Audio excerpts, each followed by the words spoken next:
The judges have further warned against ongoing attacks and the public discussions of the matters in court. The hearing will have to be towards the end of the month and early July, so that within that time period, you do not crowd your diaries. All right? That's the only indication I was going to give, so that we bear that in mind as we fix a date. The court further directed that all the 4 appeals be consolidated into one case. 2 hours of hearing of each appellant and respondents, 40 pages of submissions from each party, appellants to file appeals within 7 days, and respondents to file submissions 14 days from the day of service. The court has before its 4 appeals filed by President Uhuru Kenyatta, Attorney General Paul Kihara, and BBI Secretariat and ODM's leader Raila Odinga. Elsewhere, IBC can now continue with its activities unrelated to the BBI process, which was outlawed by the Supreme Court. Among those activities is the preparation of Kiambaa and Muguga by-election scheduled for July 15th. The President of the Court of Appeal, Daniel Musinga, made the decision while preparing a schedule for appeals filed against the Supreme Court decision. The IEBC shall continue to discharge its statutory and administrative functions, save for dealing with any of the contentious issues arising in the High Court judgment relating to the Constitution of Kenya Amendment Bill, which was the subject of the High Court judgment. Earlier High Court judges Joel Ngugi, George Odunga, Jairus Nga, Chacha Mwita and Teresia Madheka had ruled that IBC didn't have enough numbers to carry out responsibilities related to the referendum and outlawed all IEBC activities regarding the BBI process. During the hearing, Musinga also warned the parties against discussing any issues in the media. Let us not begin to, as it were, prosecute or defend our respective positions outside there in the media. Please allow the court to make a fair, properly informed decision without unnecessary attacks comments by all concerned. The Kenya Medical Supplies Authority has raised concerns over the large amount of debt which counties owe, a move that has adversely affected supply of medical equipment. Acting CEO Edwin Njoroge says the devolved units owe over 2.4 billion shillings, which in turn has affected efforts to pay their suppliers. Njoroge, however, says health centres will continue receiving drugs as they'll engage respective counties on how to settle the pending arrears. This came as the Medical Authority announced plans to decentralise its services by opening 3 new depots in Mombasa. That's the Newswire. I'm Leah Mubarak.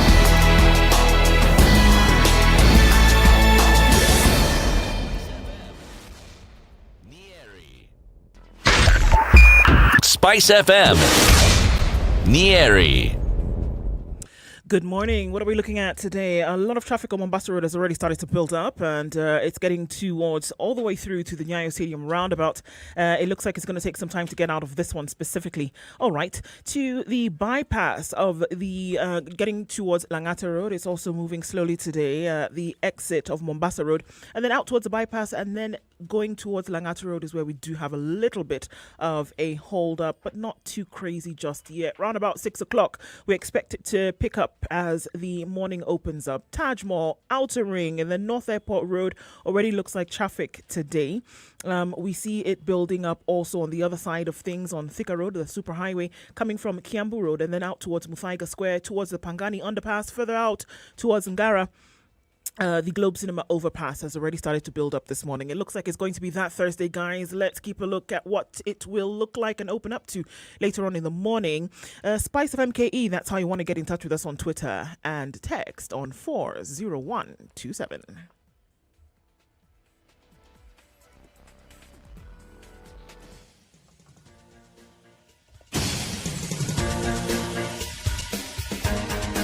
This is The Situation Room, the home of hard-hitting political commentary and penetrating insights about the state of the nation. This is a talk radio experience like no other. The Situation Room, a place for hard truths, debates, and elevated conversations. The Situation Room, witty, political, engaging, deep, controversial. In the room, we have C.T. Muga, researcher, academic, seasoned political observer, a fountain of wisdom in these politically uncertain times. Ndu Oko, Nigerian by birth, Kenyan by choice, communications expert, Pan-Africanist, a truth seeker and believer in people power, and Eric Latin, agent provocateur, the man in the chair, seasoned journalist, news hound, a man who believes in punching up, not down.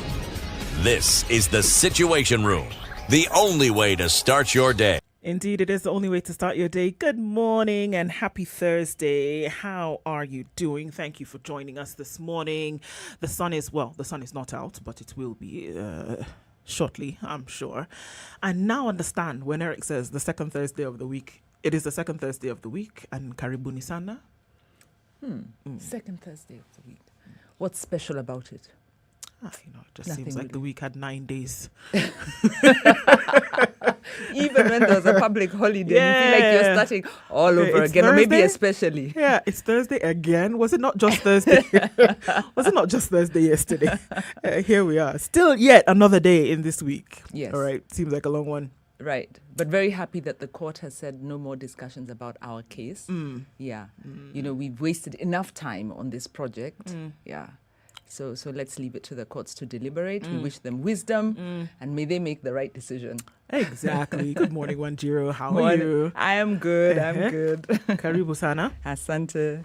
Cindy, CT. It's one of those days, is it? Well, Mwalimu Andrew, Cindy. Sweetie. You How are know, you? I'm well, thank you. What? I couldn't help it. Just rolled You off know, when the it gets tongue. to Thursday, you may not know this, but you actually begin to feel tired. Yeah. The body's saying something needs to give here. Oh, the body is just telling you on Wednesday, but you ignore it. Thursday, the statement is emphatic. Friday, well, you are a little buoyant because you know Saturday is around the corner. Yeah. But this is what happens. And I think this is why people who understand these things go on holiday. Yes. And plan for it. Yes, not this Kenyan holiday where by the time you come back, you're even more tired than you were before you went for that particular holiday. No, because holiday then is now when you go to do everything All the things that that you you- didn't do when you were otherwise engaged. So the holiday then loses meaning. We must hustle. Now that word's been appropriated. We must work. Yes, Kenyans must work. Insecurity snipes at us at every corner. Rent. If it's not rent, retirement, fees, school. That is our life. I was in Vienna some years ago. That place in a country called Austria. That Okay, Vienna, okay. not the Vienna. You know, I looked and I said, Kumbe people leave. 4:30, 5 o'clock, everybody's out because it was spring, very nice weather. Ice creams, glass of wine, and they'll sit and do that for 2-3 hours and then go back, and everyone's out enjoying. Yeah. Here, majority of people are on the commute, Yes. trying to get from work to home to wherever. Of course, there's the bar life, the nightlife. But if But that's this really to was- get rid of pressure. Yes. Yes. But this was really wholesome. They're walking around, enjoying. People are taking a walk. This is when you say there's developed and developing. Do you know, of interest, Cote d'Ivoire, before they had the internal strife, was not... Just like that. Yes. Cote d'Ivoire was known as the Paris of West Africa. You would see the same thing. It's a happening. culture. People are walking about in the evening with baguettes, sitting down, having a glass of They're wine. not looking for a second hustle No. or a third No. hustle. No. On the promenade. And with the it's African twist to it, really well dressed. very Yeah. nice. Yes. Very nice. Before the... Yes, before their, as I call it, internal strife. Yeah. People So, hanging out in the evening. It was... Very, very true. different world. And that has a bearing on when you show up the next day to work and you've been hustling or commuting for at the end of a long day. Productivity, creativity. Dips. You know, here it's like our commute time more or less competes with the time you actually go to work. Yeah. Yeah. The time you actually spend working. Yeah, 3 hours in traffic for crying out loud. Those are 3 hours of solid work. So it's either your commute or your second or third hustle. Yes. That's what it is. That is the Kenyan life. So, holiday. I just thought about it, as you talk about Vienna and folks, walking about having a good time. So you can imagine how difficult it was when everything shut down because of COVID. Yes. Yes. Because this is what they're used to. You leave your day job and you know that you're going to be frolicking in the evening or whatever, and then now you're told you're going nowhere. You stay home. Right. So that was their stress point. Kenyan's stress point was chakula inatoka wapi. Yeah. So isn't it interesting? Different Same worlds. globe, absolutely different world. Including the vaccination. You know what Mercy was telling us yesterday, including access to vaccines. Yep. Different world and getting more. You see, they have gotten to a point where certain things can be taken for granted. We are nowhere near it. No. There's very little. The thing you can take for granted are the things that the government has no control over, like oxygen. That they can't yet tax. They can't touch. If they could bottle it, Yes. my friend. Yes. You would be paying tax for oxygen. You know this one that you breathe. How much do you want to breathe today? You want to breathe 10%. This is how much it's going to cost you. Are you looking for 50% infiltration? And there's this super oxygen pack for those who pay more. Yes, and graduated tax depending on your income bracket for oxygen. It is true. And on weekends, depending on where you live, free oxygen for a certain number of hours. Yeah, then you even have grades of oxygen. Yes. The real, fake. Fueli. KRA must be sitting thinking, China top. maybe. No, don't say it again though. KRA is listening. Next thing you know, But look, oxygen license. yes. Get through the first 6 hours of the day, variety of oxygen. We laugh. But Watch this space. you'll be very surprised. You COVID-19 billionaires very fast. Oxygen billionaires. Okay. Moving forward swiftly. I'm telling you, let's look at COVID numbers around the world. 172,424,472 is what we're looking at now on a global scale. Let's bring it home and see. Kisumu, Kisii, Kericho are now leading the country in COVID cases. Kisumu is now being called the epicenter, is the epicenter for Kenyan COVID. The rising infections are blamed on laxity in testing, low vaccine uptake, release restrictions, and massive movement of locals, even as the threat of the fourth wave moves. We're going to be talking about this at about 9 o'clock and looking at now what's going on and steps that need to be taken. It looks like a song that we've been singing for some time, but the more relaxed you are, the more danger you are in. It's a given. But we're talking about that at 9 o'clock. We will also be talking about the will of the people at 8. And I'm looking at this and I'm thinking that, all right, the fourth wave, experts have told us that a fourth wave will come in July. The cold weather will exacerbate the situation. But we've also seen mass movement. We've seen, I think it's what the World Health Organization now is calling the Delta strain of COVID, which is one that originated in India. Using the Greek letters and the Greek alphabet. And so now Kisumu is the epicenter, the Kenyan epicenter of COVID-19. And just looking at what the Ministry of Health then reported as of yesterday, with the numbers in Kenya rising every day, and it's shifting. 4.69 is the mortality rate in Upper Eastern, attributed to the lack of proper hospitalization. National mortality rate is at 1.9%. 24% is the average positivity rate in Kisumu, Nyamira, Kericho, and Homa Bay, against the national positivity of 5.4.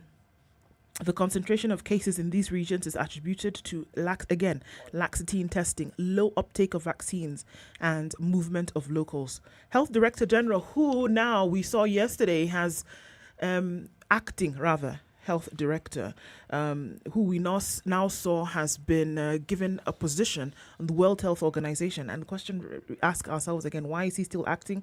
Anyway, we can talk about that later. One, that the country had reported a spike every 3 months since the first case was recorded in March last year. So there's a pattern, and it's clear. Every 3 months, we are seeing a rise in cases. Now, this is vital information that should actually fuel decisions and action. That that every 3 months or so, you will see see a rise in cases. What are we doing about it before that rise comes to actually sort it out? In March, April, we were told there will be a fourth wave in July. Right now, what are we seeing? In Kisumu, the governor came out very clearly and said, hospital beds, we don't have enough. Okay, we don't have enough. But it's just a statement. Then what happens after that? Is something actually being done? Epicenter now has shifted. We're coming closer and closer to July. What is being done to make sure that if the cases actually do rise and we do find ourselves in a fourth wave, what is being done to mitigate? And then we hear the crickets. That's unfortunate, but true. All right. So that's what's happening with COVID in the country. Those who had their first vaccine of the AstraZeneca in a couple of days will be told when they can actually go and get the second dose, as more of these vaccines have arrived in the country. So we'll wait and see how that happens. The conversation continues. This is Kenya's biggest conversation. It's the Situation Room. We'll say hello to you in a bit after we take a look at weather, and then we will take a look at what's going on in the news as reported in the papers.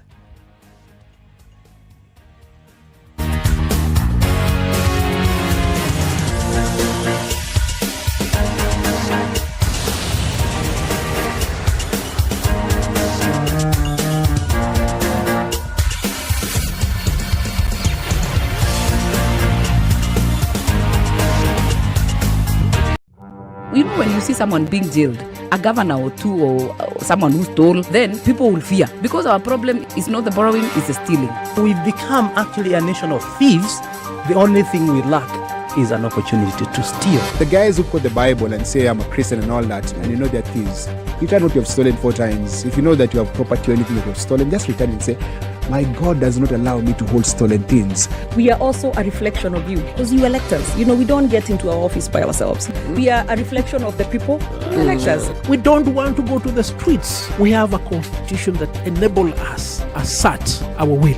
When the legislature are now being taken as hostage by the executive for whatever reason, we are now bound by what they want us to do. This is just outside the realms of reality. We have impunity written into the DNA of our political class. How old were you when you learned that Jeshi Lokop is Jeshi Lawokov? I can't say it very well. This is the Situation Room, the only way to start your day. Spice up your life.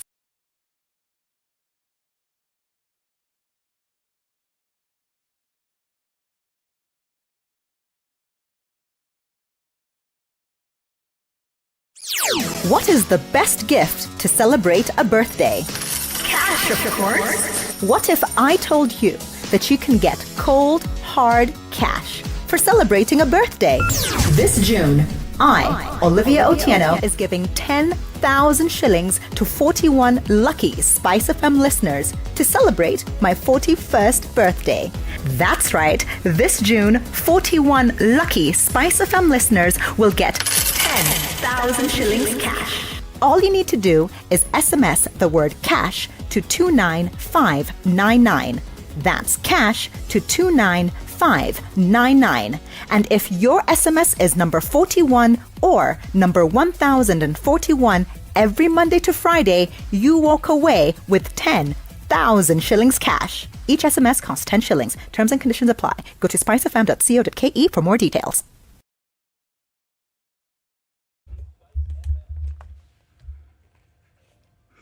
Okay, 13 degrees and partly cloudy in Nairobi, highs of 25 today. Mostly clear conditions in Nyeri at 12, highs of 23. We'll see highs of 26 in Nakuru, it's clear at 14. Clear conditions in Eldoret at 12 with highs of 24. 28 will be the high in Kisumu, it's partly cloudy at 19. 16 degrees and partly cloudy in Kakamega, highs of 28.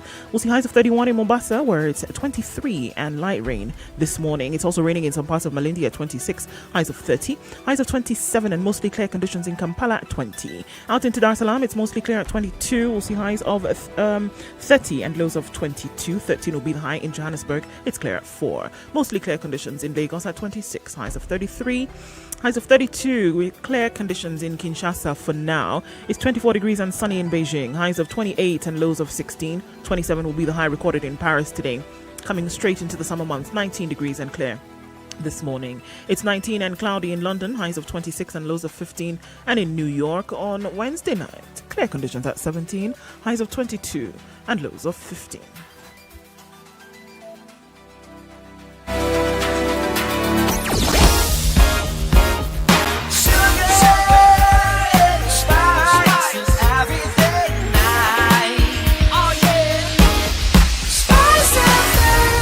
spice up your life. Spice FM.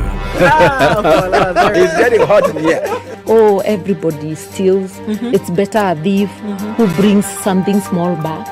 And I say to myself, there's no better thief. A thief is a thief, period.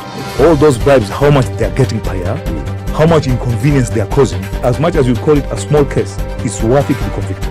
The truth is, we are a tribal nation. Because if we were not tribal, and I want to go back to this, you cannot continue walking around with a mug which is clean outside and it's rotten inside. We have become a fuliza country. We have mortgaged our country because of debt. You've got one chef working and the assistant chef wakati anatakana koroge unga nini hayuko.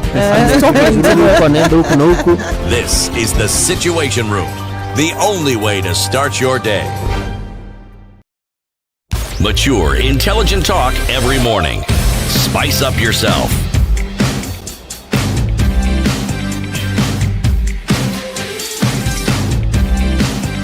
Mornings done right.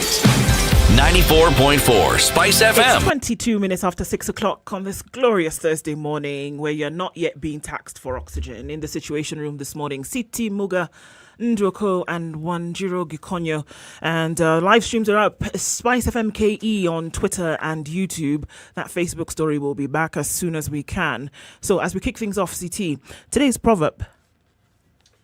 Okay. For tomorrow belongs to people who prepare for it today. My goodness. Sounds like something my father said to me so often.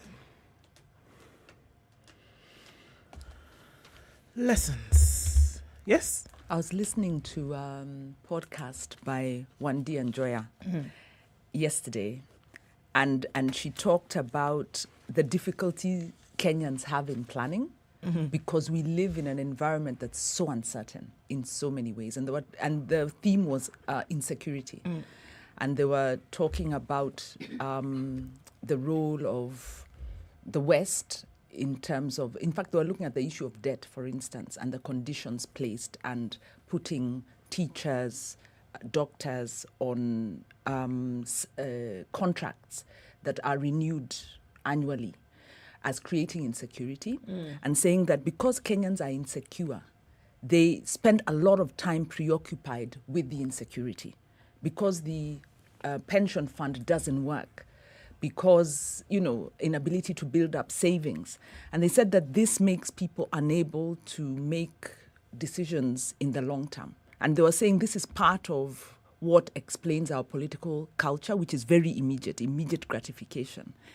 And I thought, yes, there's something to be said when we start to look at underlying, why does Kenya, very industrious people, we're hardworking, God-fearing, meaning well for all intents and purposes, but we wind up doing things that are inexplicable and undermine our own well-being. Yeah, so they were looking at that issue of insecurity, inability to plan, driven a lot by policies that have put us in this position. And they were looking at the structural adjustment program and criticizing actually what has come up with the IMF and saying, these policies of the IMF are not uniform across countries, but they create insecurity. So a different perspective. Maybe. It's an interesting debate, but when you normalize the exceptional, if the perspective is a positive one, then it's a good thing, because then you look at Kenyans and the industrious nature of Kenyans.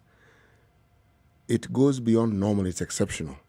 So we've normalized the exceptional by being just people who do not waste any time in working hard. Now, that human resource perspective, that human resource playing field that Kenyans have is good for Kenyans, because irrespective of where you go, there's a reputation that Kenyans work hard. Kenyans take whatever they're given seriously. Yep. But then, when you look at the negative aspects of it, vice is actually exceptional. But so when you normalize vice, then nobody really cares about right and wrong anymore. So so long as it achieves the goal that you set out, that is what is important. But the problem is, you then don't take into account the consequence, because for each of these perspectives, there are consequences. And each of them has short, medium, and long-term. Long-term Yes. effect. They all do. Mwalimu Andrew, you lost me a bit. So you're, in terms of the proverb, you're saying, you lost me, let me just say. I am saying this, in terms of the proverb, I'm saying that when you consider decisions that are made, whether at an individual level or are made on our behalf, very few of those decisions, if you look at them carefully, seem to take into account the effect. I mean, it doesn't matter what you say, there will be effects of it. There will be. We can talk about a government now and what they do, but I like to go back and say, when did it start?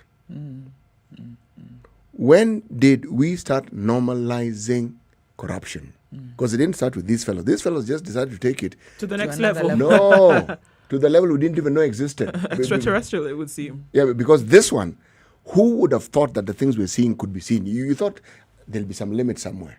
But when you have people who tell you there are no limits to this, you have to go back and say, now, these are the consequences we're talking about. And in the same vein, anything that is positive, you can actually trace it back and say, this is what has brought us to this point. Yes. All right, let's look at what's being reported in the papers today. Front page of the Standard and, of course, the Nation as well. BBI court date jolts referendum plans.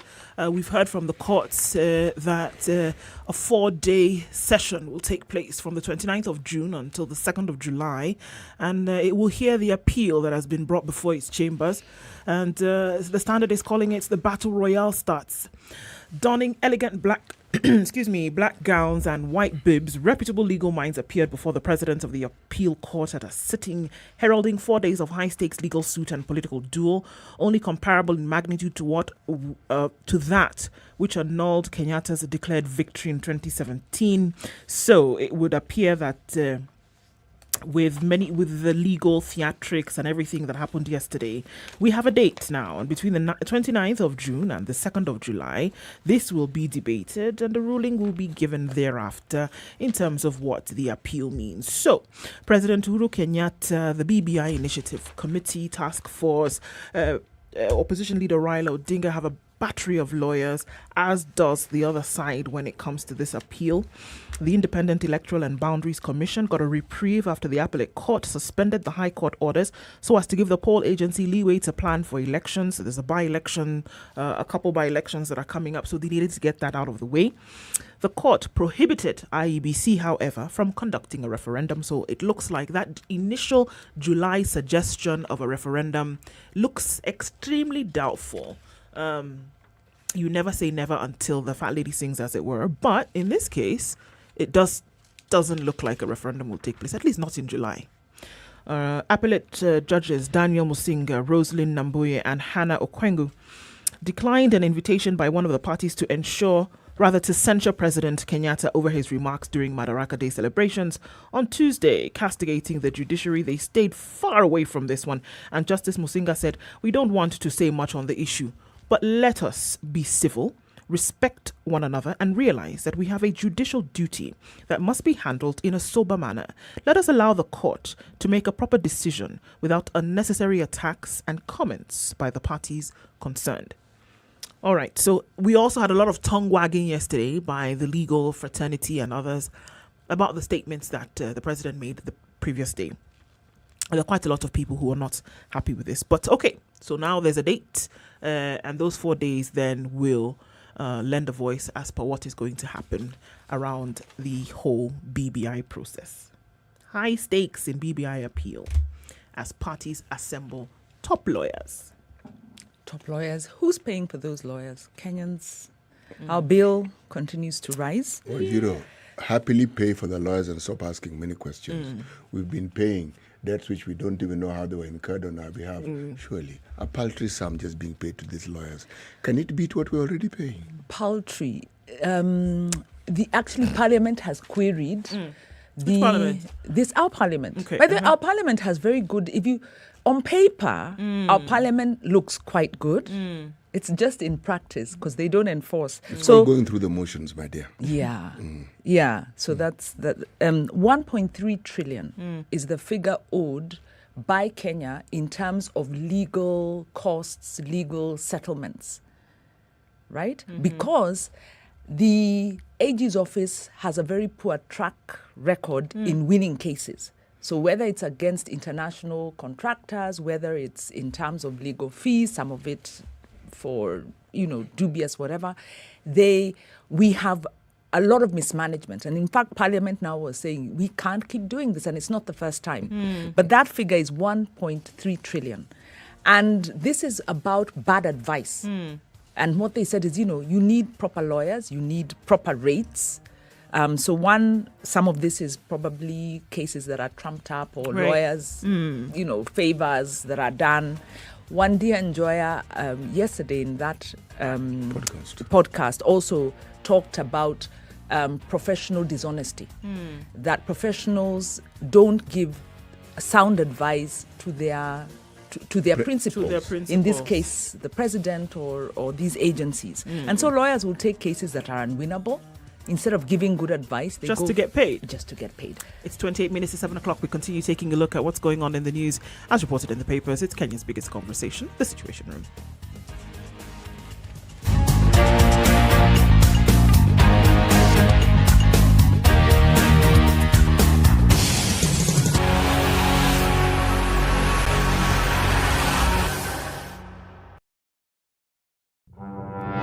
There are so many people peddling what is false and that it bears remarkable resemblance to what is true. Politicians have their agenda, and their agenda is to use every opportunity to sell that agenda and to loot this nation. I have seen major strides that are done in this country when we talk to each other as against talking at each other. We start getting back into the tribal cocoons which were put to us by the colonial powers. They gave us physical freedom but not mental freedom. We're still mentally colonized today into these cocoons of tribe. Now, if you live in an area where it's difficult to find a dog, he's a goat. I kid you not. In which part of this country is it difficult to find a dog? So that you resort. Afande hii umbo yako iko na nini umba special. This is the Situation Room, the only way to start your day. 24/7 around the world, non-stop. This is SpiceFM. What is the best gift to celebrate a birthday? Cash, of course. What if I told you that you can get cold, hard cash for celebrating a birthday? This June, I, Olivia Otieno, is giving 10,000 shillings to 41 lucky SpiceFM listeners to celebrate my 41st birthday. That's right, this June, 41 lucky SpiceFM listeners will get 10,000 shillings cash. All you need to do is SMS the word cash to 29599. That's cash to 29599. And if your SMS is number 41 or number 1041, every Monday to Friday, you walk away with 10,000 shillings cash. Each SMS costs 10 shillings. Terms and conditions apply. Already building up on Mombasa Road like we had seen earlier, and going through towards the Nyayo Stadium roundabout. It's happening on Mombasa Road. We also see some heavy traffic on Thika Road as far back as Survey. The service lane's not looking too bad this morning. The main highways, some bumper-to-bumper traffic in some areas, but you'll be able to traverse this without too much of an issue, at least at this hour. It's likely to build up as we enter traffic hour proper in about half an hour or so. Let's look at Jogo Road, Hamza. From Hamza through to the City Stadium roundabout, it's moving at a snail's pace as you get then towards Landys Road on your right, or go towards the industrial area on your left. It also is picking up a little bit in terms of slow movement. Okay. The bypass is at this point looking pretty good. Southern, eastern, northern, and coming out of Red Hill, pretty good right now. We also will see a clog up of traffic around North Airport Road, Outer Ring in that direction. So these are the usual suspects that we want to look out for. KFS tells us 3 ferries up for service this morning. do not forget, can't carry cash, they won't take it. M-Pesa *712#. That's how you can pay your ferry toll and keep traffic moving. SpiceFM KE, talk to us through the morning. Text on 40127.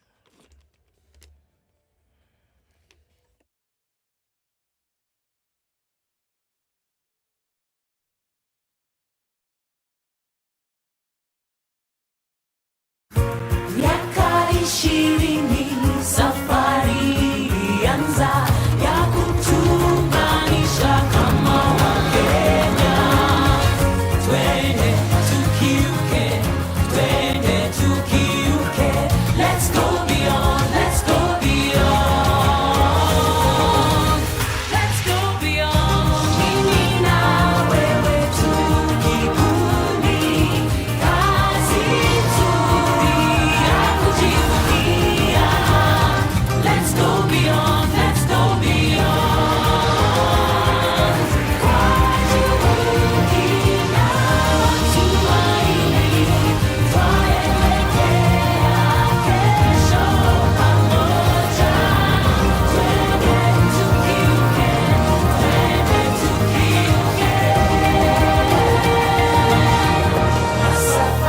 Safaricom. Mature, intelligent talk every morning. Spice up yourself.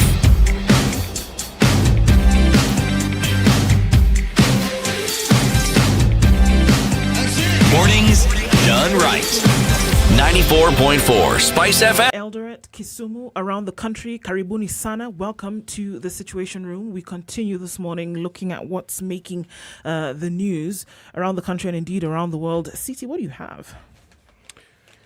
La la la la la. What do I have? Apart from a song, of course. That isn't even a song. That's more of a jingle. Ah, okay. Star. Headlines. Kidnap and murder. Remember the story that we talked about at length about Chantal? Mm-hmm. Okay. The headline in the Star asks the question, did killer gang mistake Chantal for cop's daughter? It's a question that's come up. Yes. Wow. Her Yes. friend. That is cold. Well, I mean, her Even if friend, it it was, I mean, Cece will give us the details, but it was reported that her playmate is the daughter of the Kitengela police person. officer at the Kitengela police Yes. station. Mm-hmm. Whoa, it gets murky. And the two girls lived in the same apartment block in Kitengela. Same apartment block. And clearly, if they were playmates, they were more or less the same age. But it's a child. Either way. Yes. You know. That's yes, it is depraved. cool. It's, You see, one of the things that I think is a bit puzzling, if you look at the cases where people have been killed and murdered, the question lingers, whether it is Chantal, whether it is the 4 young men who abducted the same Kitengela area, whether it's the gentleman, the Kenyan Somali. All these cases, if you look at them, there's always something that doesn't seem to add up. Because if you look at cases that we've heard about, we've read about abductions of children, the children tend to be returned. yes. Okay? But where a child is killed, this child was found naked in a gunny bag. Yeah. Possibly defiled as well. So this isn't just a murder case. This is a message being sent. Okay? Now, I'm not going to go into the details of the mindset of the people who perpetrate these crimes.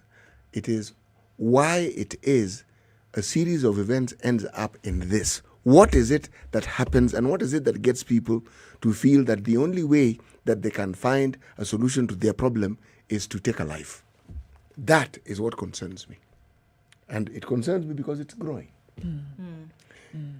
And now, when it gets to the point where a child's life has been taken, it's not outgrowing, it's reached alarming proportions. Right. Because this child did not harm anyone. No. This child couldn't have caused the problem. It doesn't get worse than that. No, it is not possible for it to get worse than this. No, like it really like isn't. you say, when you normalize The exceptional.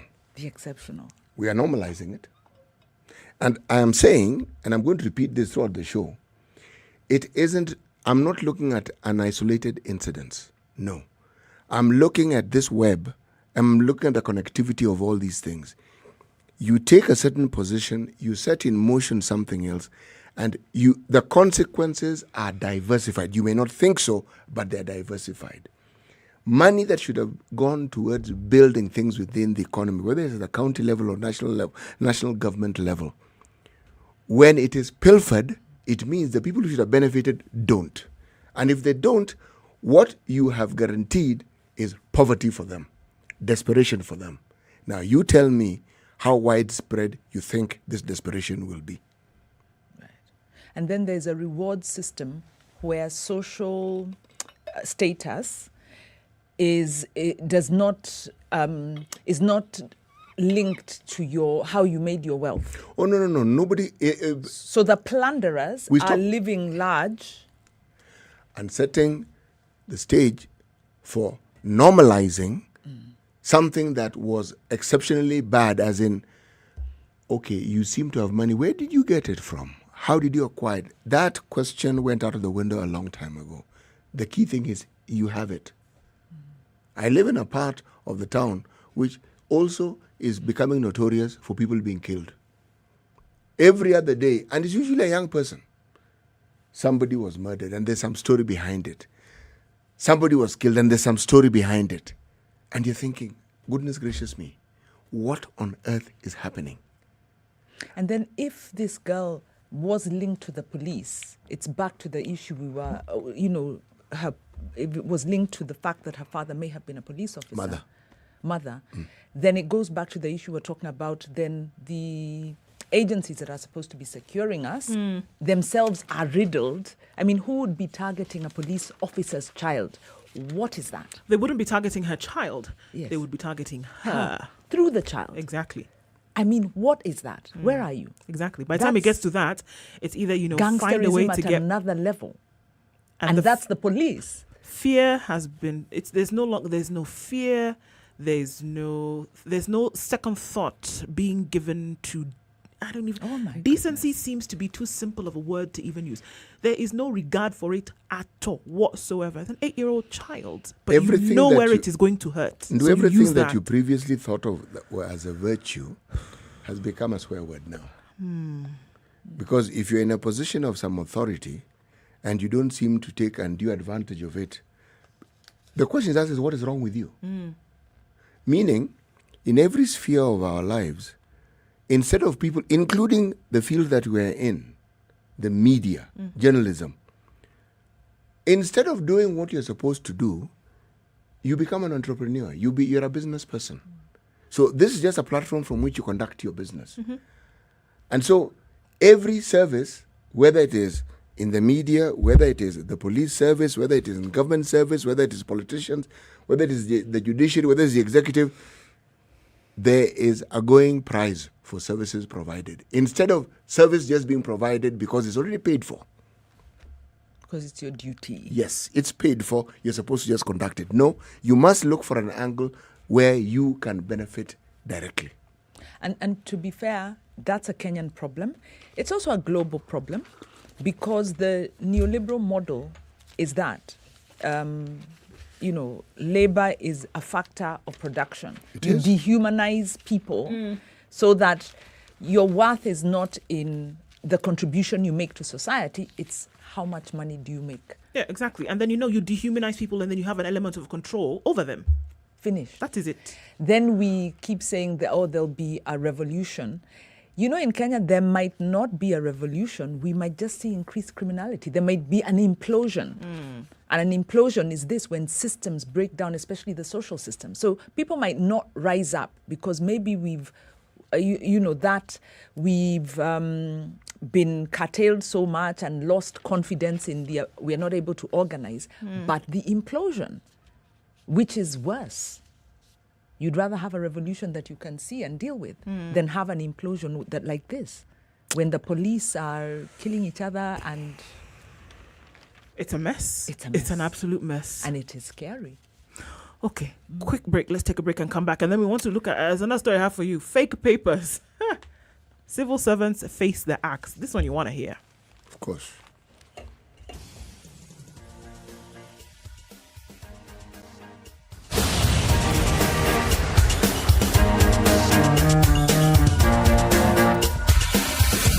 This is the Situation Room, the only way to start your day. Spice up your life. 24/7 around the world, non-stop. This is Spice FM.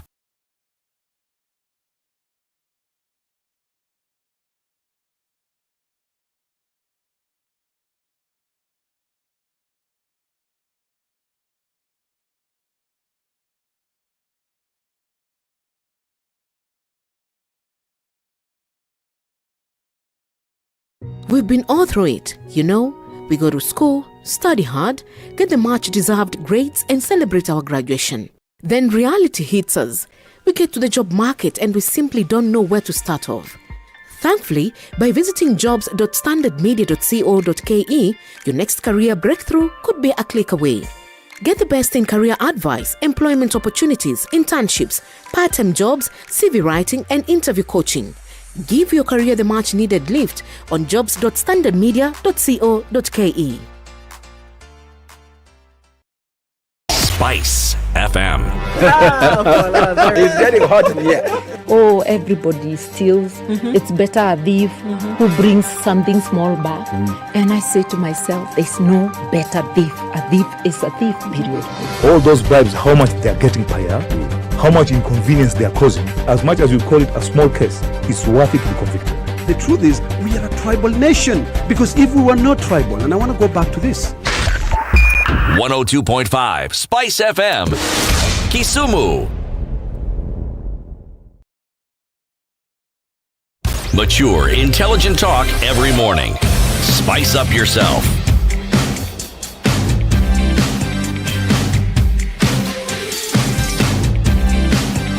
Mornings done right. I think it's interesting. Fake papers. Civil servants face the axe. Preliminary probe indicates that 3 in 10 public workers may have used fake certificates to gain employment. Let's hold on. More than 250,000 civil workers are facing the axe and heavy financial penalties for using fake academic certificates to gain employment. The Kenya National Qualifications Authority, I didn't know there was such an authority, but okay, you learn something new every day. The state agency responsible for vetting academic certificates yesterday announced plans to audit civil servants' academic qualifications in a move that will see cheats surcharged up to 3 times their earning during employment. KNQA's preliminary assessments indicates that 3 in 10 civil servants may have used fake certificates to gain entry into the public service. That is 30% of the public service workforce. That is high. According to the Director General Juma Mukwana, this will start as soon as the next financial year. If we find that you used a fake certificate, then you are liable to return what you have earned all those years threefold. So it's not like your gratuity, It's not like out of the years that you've worked, we pay you 1 month or maybe you repay 1 month. All that you have earned over however long you worked in this, you will now pay it back threefold. You are liable to criminal prosecution in addition to that, according to him. He said the agency is working with the Director of Public Prosecutions and the Director of Criminal Investigations to find the culprit. In the audit, Dr. Mukwana said the agency will cross-check employees' stated qualifications, their certificates and institutions where they got them from. He said the agency has an anonymous portal public servants. He has an anonymous public portal that public servants and other citizens can report those they suspect of holding fake certificates. You know, it would be wonderful if they began by telling the citizenry what constitutes a fake certificate. What do you mean? Is there doubt? Yes, there is doubt. And then you had a certificate from University of X, and then you go to University of X and they say, this one did not graduate. Was never here because you bought it downtown. Yes. That is fake. That is one. That is one. This is the other fake. That is one. We've had cases within our universities where courses have been discontinued. We've had cases where they have questioned degrees conferred by universities, and there's been question as to the validity. They actually conferred... Of the university? Yes, the degrees. They said the biggest case that stands out was PhDs from JKUAT. It was a big hoo-ha. How can you have these large numbers? How is it possible for you to supervise these people? How possible is it for you to take them through this course and have these numbers? You see, what I'm saying is, it is a much larger debate. And then there's the debate of qualifications that people get out of the country. Then there are qualifications that people get online. So, when you say fake, just using the word fake, yes, you introduced a good discussion, but you need to expand it. I'm certain that they have a criteria which can be explained, but this is where I often have a problem. When you say something of that sort, I will interpret the word fake as to what I understand fake to be. But from their perspective, they need to tell us, when we say fake, this is what we mean. Okay, sure. I mean, I can see where you're coming from on that, because fake may be, according to them, that, okay, this school, we don't recognize it. You may have an authentic document from that school, but we don't recognize it. Precisely. As far as they're concerned, that is fake. Or truly, genuinely, that you have brought a fake piece of documentation that actually you did not get something from you this just printed on institution. your own. You did for Acquired yourself. fraudulently. Yes.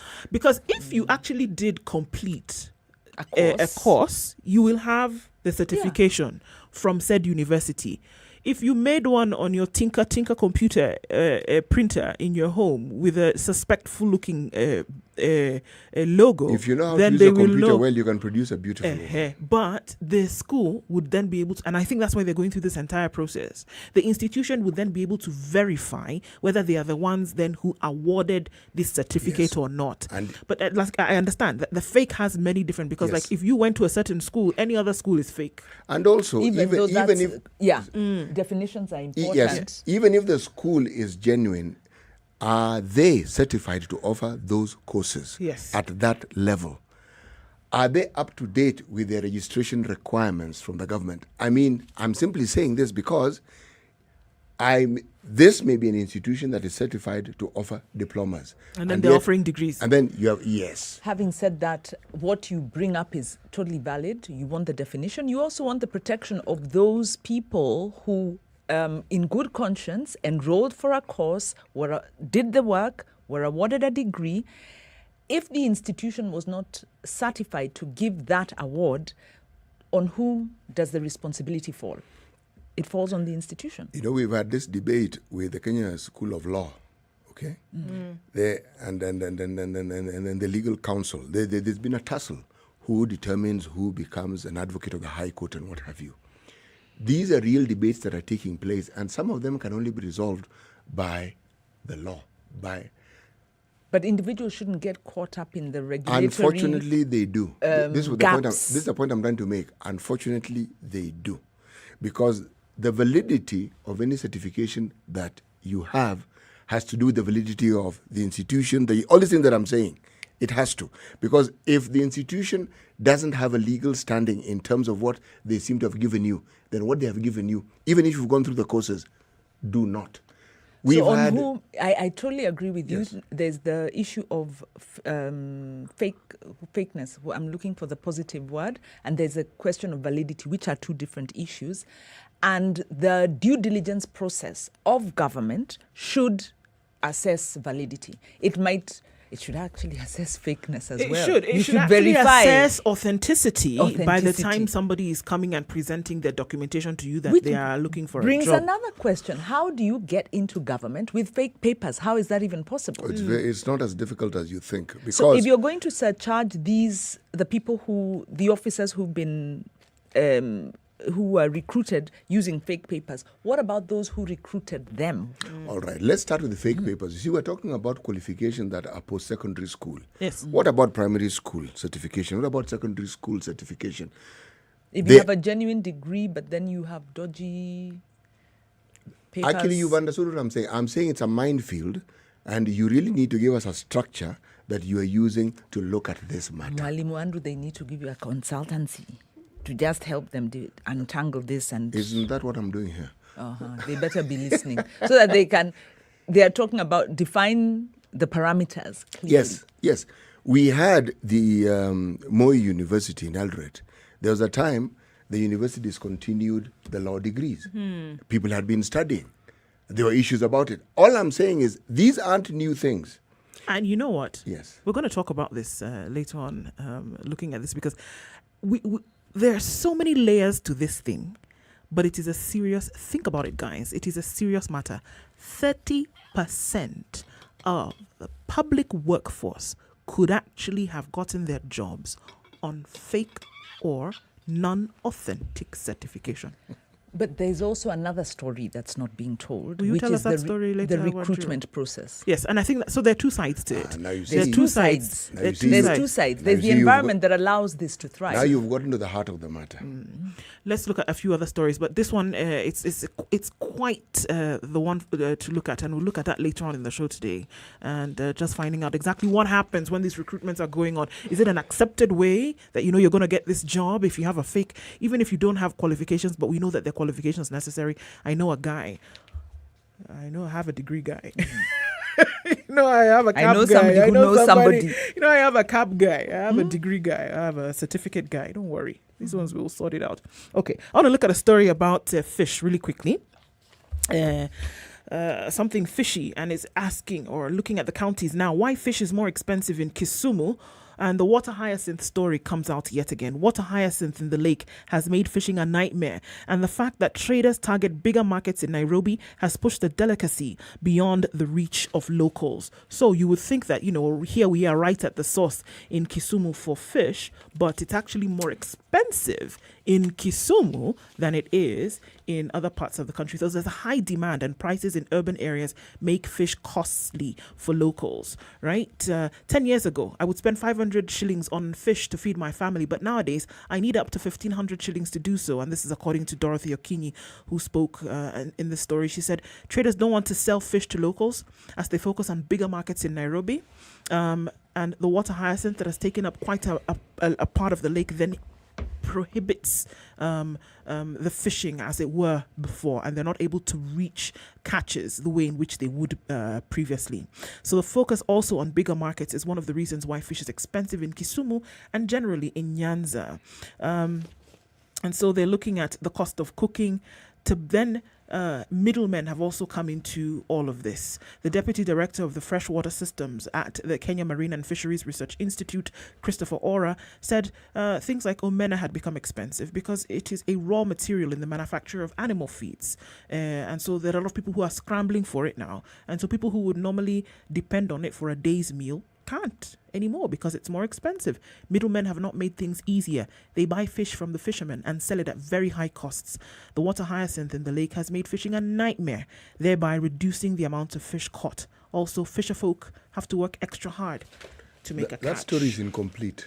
There's a lot more to it. It's inadequate because you are.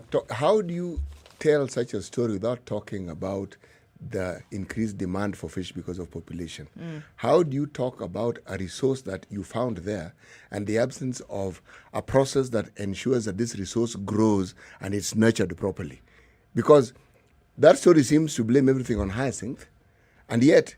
And high prices. Yes, and yet you have a situation where you have people, there's what you call cage fishing, where you actually set up a cage in the sea and you grow fish. It guarantees.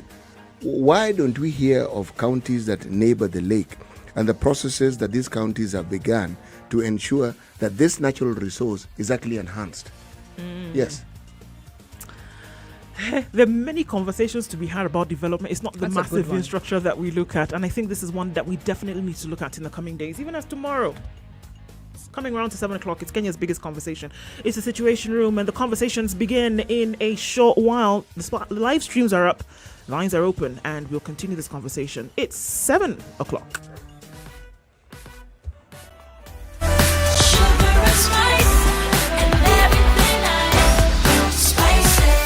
Spice up your life. The latest news from around the world. 94.4 Spice FM.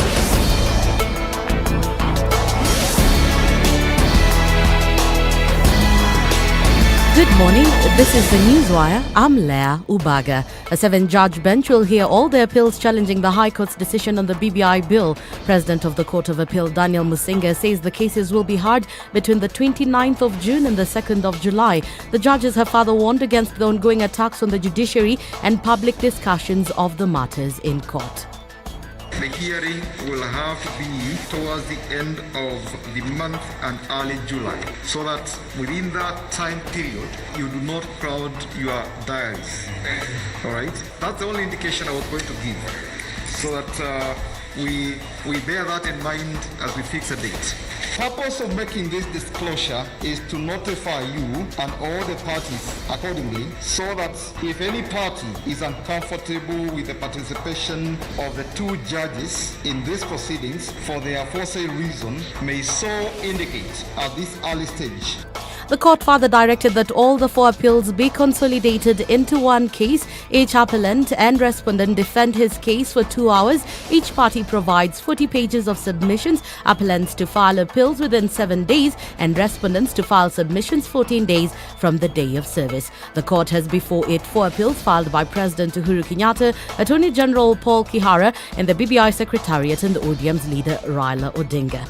The Kenya Meteorological Department has warned of an increase in respiratory diseases in June and July as the cold season peaks. The weather outlook for the June-July-August rainfall season indicates that Nyandarua, Nyeri, Kirinyaga, Murang'a, Kiambu, Meru and Embu, Tharaka Nithi and Nairobi will experience near average with a tendency to above average temperatures. This is in condition to some parts of Marsabit, Isiolo, Kajiado, Machakos, Kitui and Makueni. Elsewhere, Senate committee is now calling for the immediate disposal of all COVID-19 supplies procured by KEMSA. The Health Committee says the urgent sale of the items at the current market prices is the only way to minimize losses. The items were purchased at high prices and now risk expiration. The committee that has been probing the KEMSA scandal says the products purchased to contain COVID-19 effects costed the government 7.6 billion shillings, with products worth 5.9 billion shillings still unsold. The committee further says if the products are sold with the current market prices, the projected loss will be 2.9 billion shillings. This comes as EACC is investigating 52 people over the illegal procurement of the supplies. A police officer has been charged with the brutal murder of Matatu operator in Ongata Rongai, Kajiado County. Police Constable Edwin Okimaru pleaded not guilty to the murder charges when he was arraigned in the Machakos High Court. The police officer based at Dabel Police Station was on the night of May 14th arrested by DCI homicide detectives, being the main suspect in the brutal murder and torture of the conductor. That's the Newswire. I'm Leah Ubaga.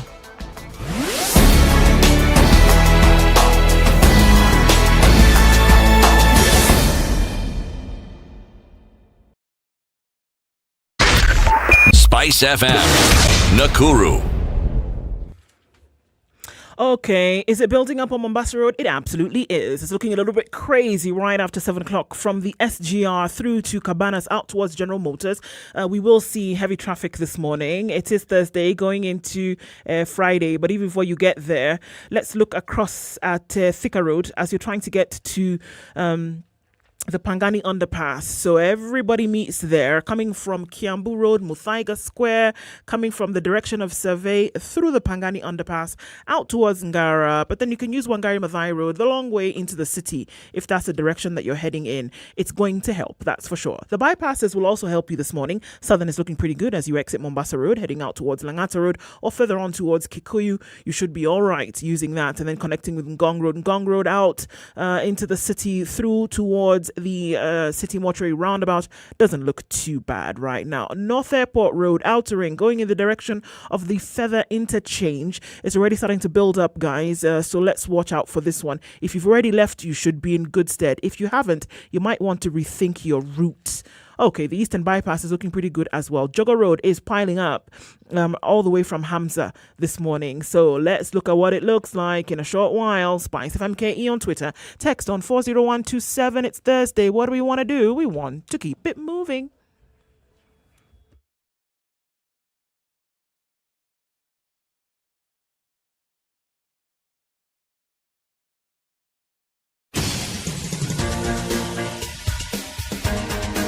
This is the Situation Room, the home of hard-hitting political commentary and penetrating insights about the state of the nation. This is a talk radio experience like no other. The Situation Room, a place for hard truths, debates, and elevated conversations. The Situation Room, witty, political, engaging, deep, controversial. In the room, we have C.T. Muga, researcher, academic, seasoned political observer, a fountain of wisdom in these politically uncertain times. Ndu Oko, Nigerian by birth, Kenyan by choice, communications expert, Pan-Africanist, a truth seeker and believer in people power, and Eric Latin, agent provocateur, the man in the chair, seasoned journalist, news hound, a man who believes in punching up.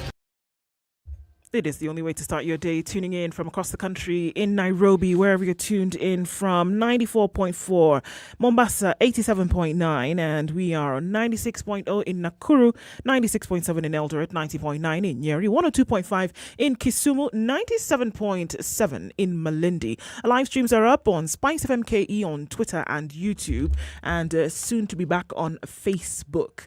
We're starting off this second hour of the show at about 6 minutes past 7 o'clock. Ndoko, C.T. Muga, and our guest host for the week, Wanjiro Gikonyo, going through matters with you. And today we're asking that big question: is Kenya going the Greece way, looking at the IMF package? But as we start off this hour, let's begin with C.T., the proverb. For tomorrow belongs to the people who prepare for it today. For tomorrow belongs to the people who prepare for it today. For tomorrow belongs to the people who prepare for it today. Mm-hmm. Even as now we're starting that conversation, it sounds like you can just segue from that proverb right into it. I can see you're driving me in that direction. Yes, have we prepared well for our future as a, what are we? Is it a lower middle income economy? This is where this administration wanted to take us. You know what CT wants to say? Third world banana republic. Middle income country, this one. Lower middle income. No, lower income, yes. No, you see the objectives or the target, the economic target of this administration and part of the justification for the large infrastructure and the borrowing is this is the direction we are going. We are being classed among the frontier economies and whatever that means. So in other words, we were moving from small leagues to the bigger leagues. And the plan was to get us there. Okay. So looking at the proverb, have we laid the right groundwork for success in the future? And I think that's what we're talking about today. The quest of the administration to take us into this higher income or higher development status has come at a very high cost. The cost, the size of the economy, according to the president and according to the statistics, has grown. The president touted this as one of the successes during his Madaraka Day speech. The economy has grown twofold, from 4.7 trillion in 2013 to 10.3 trillion today, and that's supposed to be a good thing. GDP growth, again, is another thing that the president talked about. But obviously there's been a concern. Kenyans aren't feeling the growth.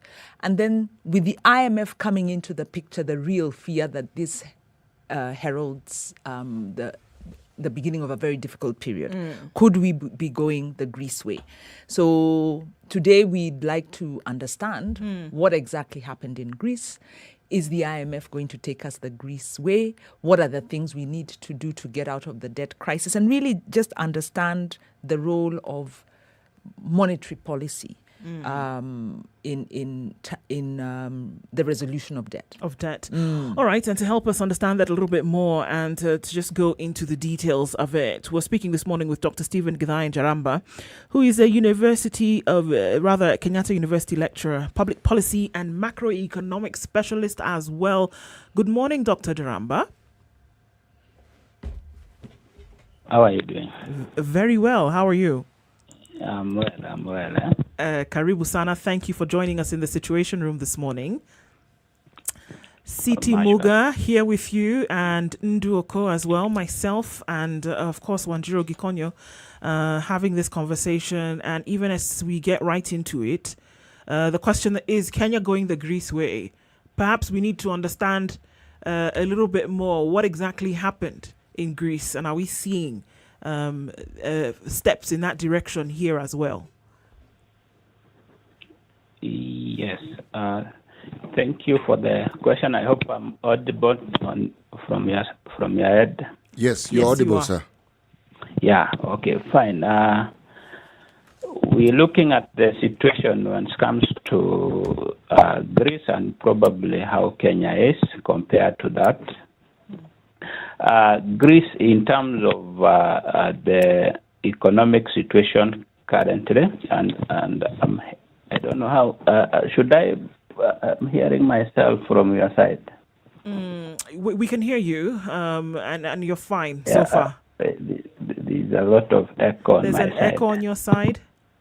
Yeah.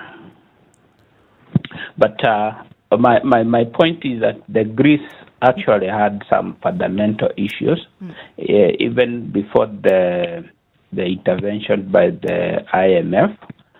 And looking at some of the issues that we can cite, one of it was the poor fiscal policy and implementations. That actually made the economy to be unsustainable in several of its programs. And due to that, there was quite high borrowing because of the situation at that particular time. We can actually divide Greece into three sections. That is, I think, before 1975, when it operated under authoritarian rule. Then we have 1975 up to around 1998 during its financial crisis, and after when it joined now became the member of European Union up to current. So we can have three sections. The second section, I guess that was where the major economic issues occurred. And if we look at some of the fundamental underlying concern, one of it was that the economy experienced very high levels of unemployment. At one point, it hit almost 80%. We had a lot of tax avoidance. Most of the companies and individuals were able to avoid paying tax because of a lot of public sector bureaucracies. We had also a lot of what we may call economic uncompetitiveness. The Greece itself depended heavily on foreign production. We can also cite some of the fiscal concern. One of it was the unsustainable fiscal policies based on the fact that a lot of spending was on social programs. That is, it was not generally investment, but concern was on transfer payments. We can relate transfer programs or transfer payments to what we may call social investment. Social investment in the sense that they have no return in the long run, but it is just exhaustful expenditure on the side of government budgeting. So generally, those were the main issues. And because of that, the government ran into heavy debts in Greece. And in 1998, I think there was a call for the rescue. And IMF came into place, and of course the European Union, with several conditions, which along the way I don't think they were much able to help the Greece, but in a way it was able to survive for a longer period. So I think that was fundamentally the issue when it comes to Greece. And comparing that to Kenya, from my side, I don't see much difference. Yes. Not much difference. I was about to say not much similarity. I thought in terms of employment, okay, we've got high unemployment, maybe 40%, especially because of COVID, maybe a bit higher. Tax avoidance, KRA is making sure Nobody avoids anything. everybody pays. In fact, they are almost moving into people's offices, even though now possibly people will start doing double books, hiding, evading because of the coercive nature. This economic uncompetitiveness, Kenya is more diversified in terms of our economy. Dependency on foreign production, that one I don't know, I can't say. Unsustainable fiscal policy, ours may be unsustainable because of big projects. Theirs was because of transfer payments. So maybe slight differences, more resilience, better management, comparatively better management in Kenya. Maybe the situation is different. Maybe the remedies of the IMF might be the same or different. I don't know. Now, for tax avoidance, that one I agree with you completely. I think Kenya, we are more on tax burden rather than avoidance. But in terms of competitiveness, we look at the concept of competitiveness from a situation where you consume what you produce. Mainly, the generation of income is within. But a situation where what you produce cannot even get into the market domestically. Rather, you depend heavily on imports and reducing and dwindling exportations. Then you are completely uncompetitive. So we are looking. So if you look at that particular time in Greece before the crisis, the current account, that the difference between export and import was almost going to negative the size of GDP in Greece. If you look at Kenya scenario, that is almost what we are having. We do not even manage to consume even toothpicks that we are producing in Kenya. I doubt nowadays we are producing. And the moment you are not consuming what you are producing, then along the way, in the long run, the production will stop. The producer will stop or relocate into other countries. That's the concept of uncompetitiveness. So we cannot say that Kenya is actually similar to Greece scenario, that is before crisis. And therefore, we still run into debt. But Dr. Jaramba, if I may just intervene here, one of the things that Greece was actually was said about the Greek government was that they involved in protectionism, meaning the whole thinking was that they wanted to spur the economic activity within their own country. But alongside this was heavy government spending on policies that actually did the complete opposite of what they're trying to do. So if you look at our heavy spending on infrastructure, which we call development projects, I see similarity there. But what I also see is that Greece also focused on many welfare projects to their people. Now, these necessarily didn't bolster the economy. Now, in Kenya, we see the complete opposite. What can you say that the Kenya government is doing that actually helps the welfare of the people? What are these welfare projects? Do we have any welfare projects? Yeah, we do. Like which ones? Yeah. They're small. The welfare projects are all over. I think almost half of the fiscal budget. The fiscal budget is divided into what goes to the county, the development, and now what remains, which usually is around 1.8 trillion. The recurrent budget, that is minus the county transfers. Half of that money is social kind of expenditure. So fine, I wanted to redefine the concept of transfer. because transfer payment, we can look at it in two ways. We can talk about what actually goes direct without any variable addition. We can also have social expenditures, like what recently we had, the kazi mitaani.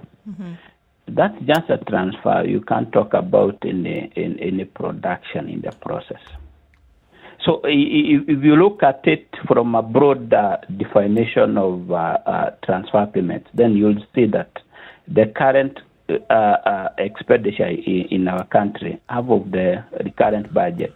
Dr. Njamba, I have to ask you, are these constantly budgeted for? Because if you're giving Kazi Mtani as an example, as in terms of what happened, it happened as a response to the pandemic, right?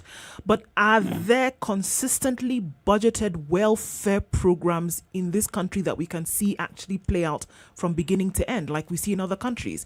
If somebody is out of a job, for example, they can be put on something called unemployment, and I'm looking specifically at the continental US. They can be put on something called unemployment. You will be able to be fed by the government if you're out of a job. And this is not something that happens as a result of the pandemic. We saw them paying welfare checks in the US because of COVID-19, but that is something that happened as a result of COVID. But you can look on the other side and look at their social protectionist programs, whereby the welfare system is bolstered year in, year out by the budget because it has been factored in, taken into consideration. Does that exist here? Now, the question of planning, that I think we need to get deeper to it, whether or some of the activities are put in the budget on the outset. But the response to pandemic, that is true. But the question is it the optimal? Is it the optimal action given the situation? Like, for example, if we are talking about the kazi mitaani, and of course the expenditure of 6-point-something billion, which again is borrowed money. Given such a situation, was it the best or the optimal activity that money could have been used? Then we have other scenario, like if we are talking about a period, a normal period before pandemic. Remember, we have had even what we were calling a stimulus project. Not even forgetting that stimulus is something that actually need to be sustainable in the long run. But you find that a number of stimulus are projects that just exhaust their finance at that particular time, and once it's done, it is gone. It's not an investment.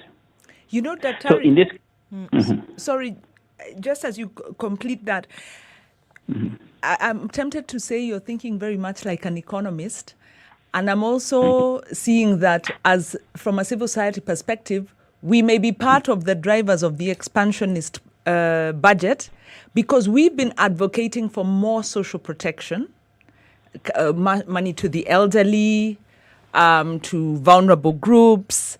We've been advocating for more social spending.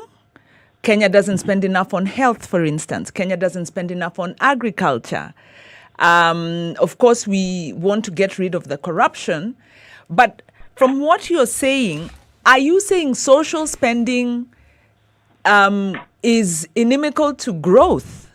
And are we then saying that we need to go back to spending everything on investment that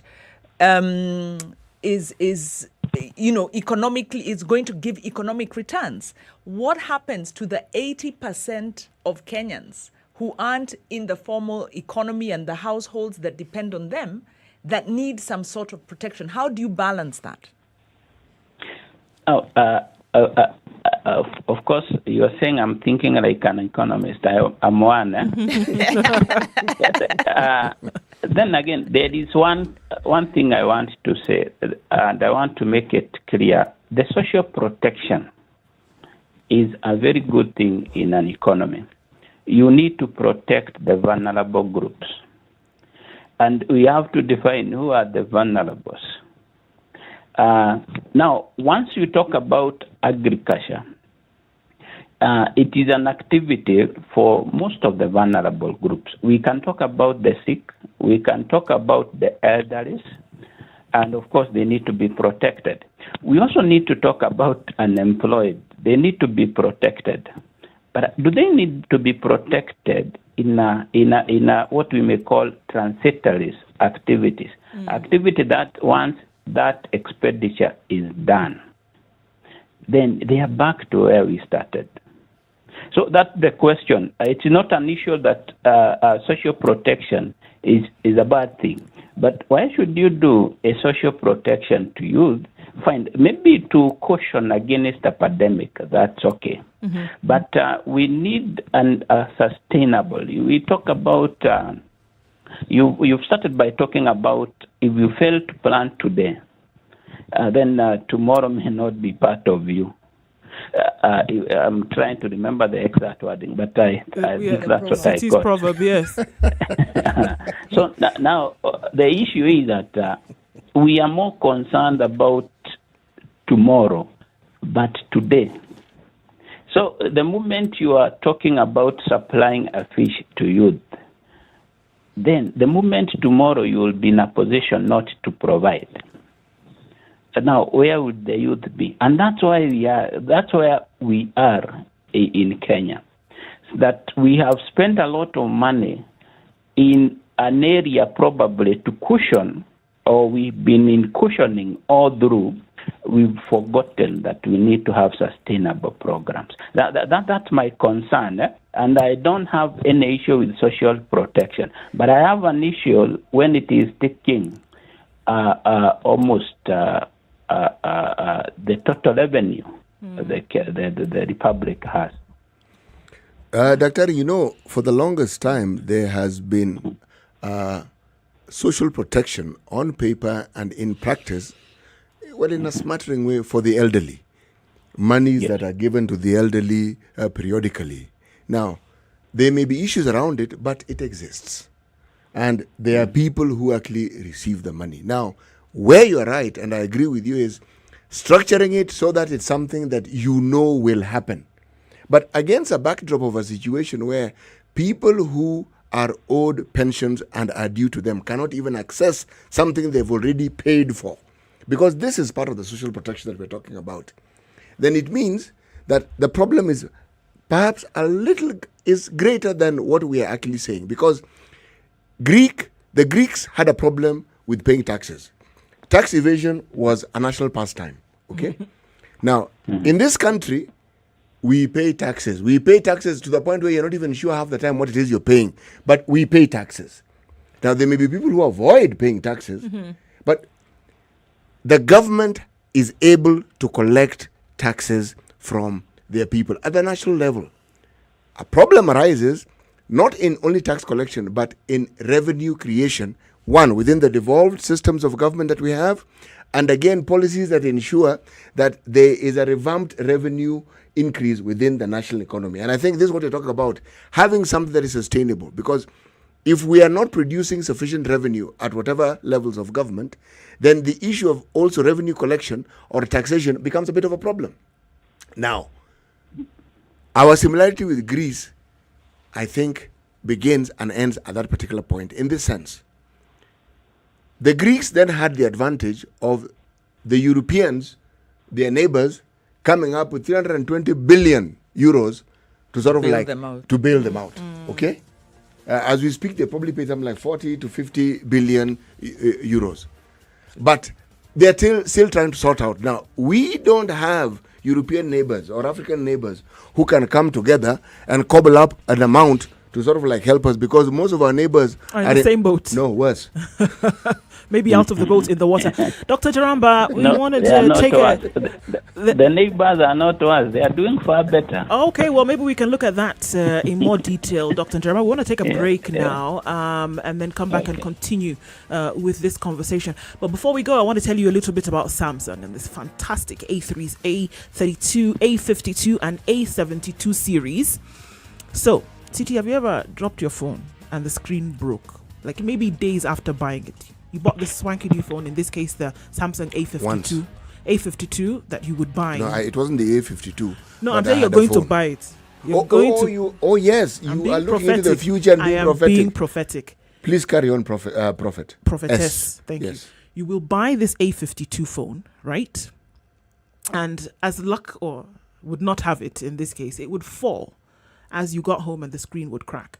You know what Samsung is doing for you now? Tell me. That it's what they're calling Samsung Care. So that you can go back into the shop and they will fix the phone for you, of course, within a limited time period, for free. You wouldn't have to worry about that cost at all. Okay. With genuine Samsung parts from their authorized service partners, it would cover software. If your phone is not working smoothly, they'll troubleshoot, fix the issue with no out-of-pocket expense for you. And it would be fantastic, don't you think? It sounds really good. Now, that doesn't mean that you buy the phone and then fling it and toss it out the window so that somebody then will be able to fix it for you. It just means that in the case of an accident, they will be able to take care of it for you within the time period that you bought this phone. Do people buy phones so they can fling them out of the window? Well, not intentionally. Really? But you get what I'm saying. I do. Samsung A series, A32, A52, A72. You buy that phone today. Limited stocks, guys. So when you do that, you then get a 3,000 shillings hamper. Rather, a hamper worth 3,000 shillings on your purchase of either the A32, A52, and A72. Samsung reminding us that all of us are awesome.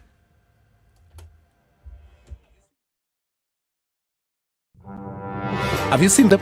Am I lying? Yes, it's a very nice outfit, I must say. Good Thank job. you. Asante sana. The compliment is well received. Good morning and thank you. Evan Nosingishi was asking me what channel is SpiceFM. 96.7. Tell them that, right? Yes, now they know. Thank you. It's a pleasure to be here. Pleasure to have What you. a beautiful studio, my friend. I've been to other radio stations, but I've never seen anything like this. Thank you, and it's very nice to be in a modern studio. Absolutely brilliant. And I have to say, it's a very cool ambiance here in your radio room. Just for our listeners, I think it is below zero in this room here. Very Swiss temperatures. 24/7 around the world, non-stop. This is Spice FM. What is the best gift to celebrate a birthday? Cash, of course. What if I told you that you can get cold, hard cash for celebrating a birthday? This June, I, Olivia Otieno, is giving 10,000 shillings to 41 lucky Spice FM listeners to celebrate my 41st birthday. That's right, this June, 41 lucky Spice FM listeners will get 10,000 shillings cash. All you need to do is SMS the word cash to 29599. That's cash to 29599. And if your SMS is number 41 or number 1041 every Monday to Friday, you walk away with 10,000 shillings cash. Each SMS costs 10 shillings. Terms and conditions apply. Go to spicefm.co.ke for more details. The weather with Spice 13 FM. degrees and mostly cloudy conditions in Nairobi. Highs of 24 and lows of 14 today. Cloudy in Nyeri at 14. Highs of 23. We'll see highs of 26 in Nakuru. It's sunny at 15. Sunny conditions at 13 in Eldoret. Highs of 24. Highs of 28 in Kisumu. It's partly sunny at 21. 17 degrees and partly sunny conditions in Kakamega. Highs of 28. We'll see highs of 31 in Mombasa. It's raining at 24. 26 and raining in some parts of Malindi. Highs of 30 and lows of 26. And mostly sunny conditions in Kampala at 20, highs of 27 and lows of 17. Dar es Salaam is sunny at 23. We'll see highs of 30 today. 4 degrees, getting chillier and chillier by the day in Johannesburg. Highs of 13 and lows of 3. 25 and mostly clear conditions in Lagos. Highs of 32 and lows of 26. And clear conditions in Kinshasa at 22. Highs of 32 and lows of 23.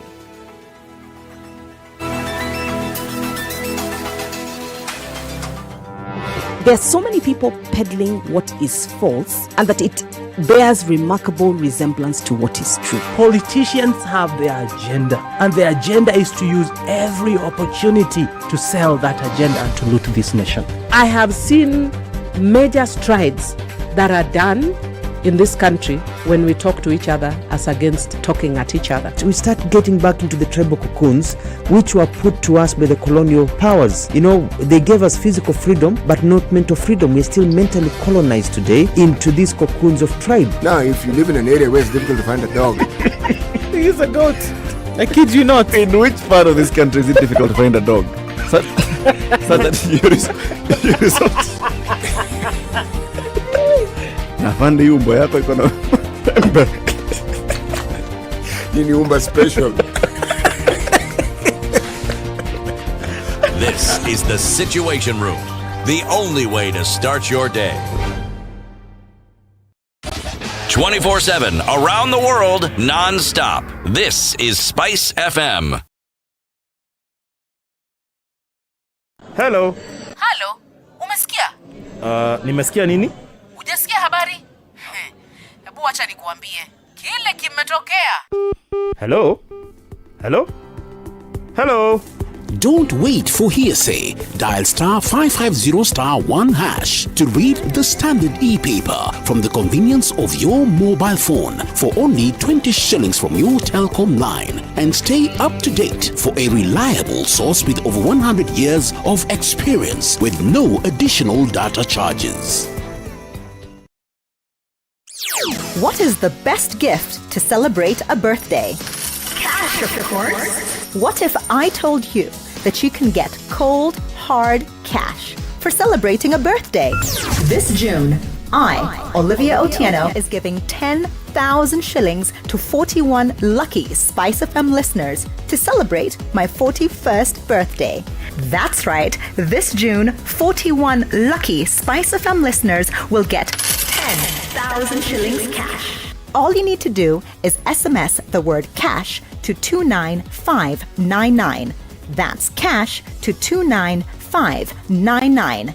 And if your SMS is number 41 or number 1041 every Monday to Friday, you walk away with 10,000 shillings cash. Each SMS costs 10 shillings. Terms and conditions apply. Go to spicefm.co.ke. Still building up on Mombasa Road. We're seeing the normal morning traffic on Thika Road as well, coming into the CBD. Use Wangari Maathai Road as you're approaching Gara. You can use that as a quicker route to get into town, and then outbound to Mombasa Road as you get to the roundabout at Haile Selassie. Going through towards Bunyala, you want to turn to your right. Use Aerodrome Road if you're coming from Mombasa Road at the Nyeri Stadium roundabout, or then go towards Langata Road and then use Bagavi Way.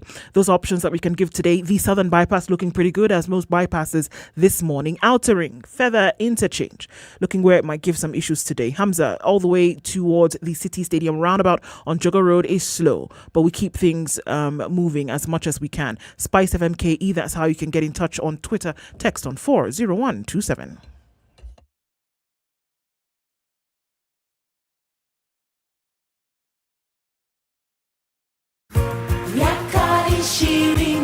Safari anza ya kutuunganisha kama Wakenya. Twende tukiuke, let's go beyond, let's go beyond,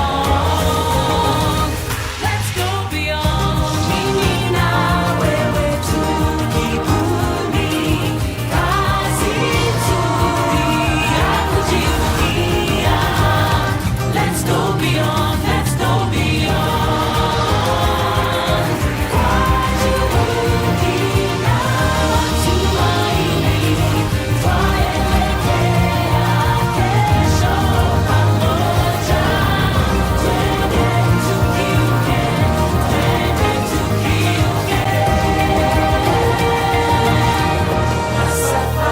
Safaricom. Mature, intelligent talk every morning. Spice up yourself.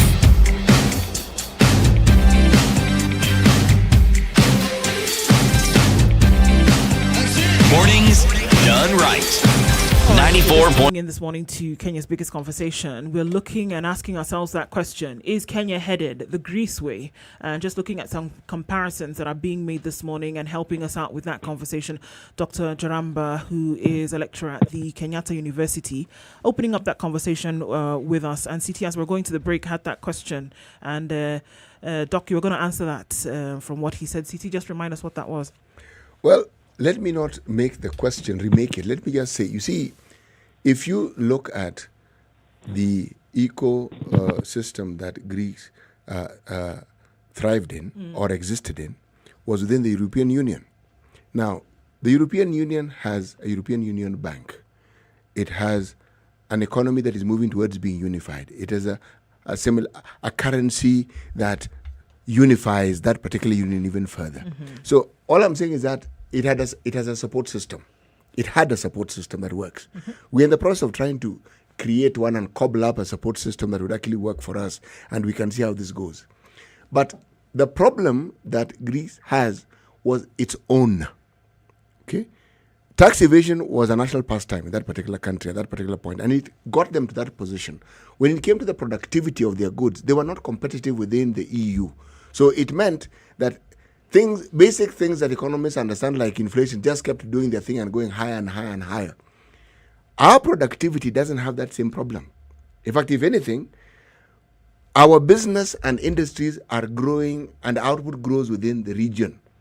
We have high costs of production and other related factors that perhaps don't make us as competitive as we could be, but our situation is not completely untenable.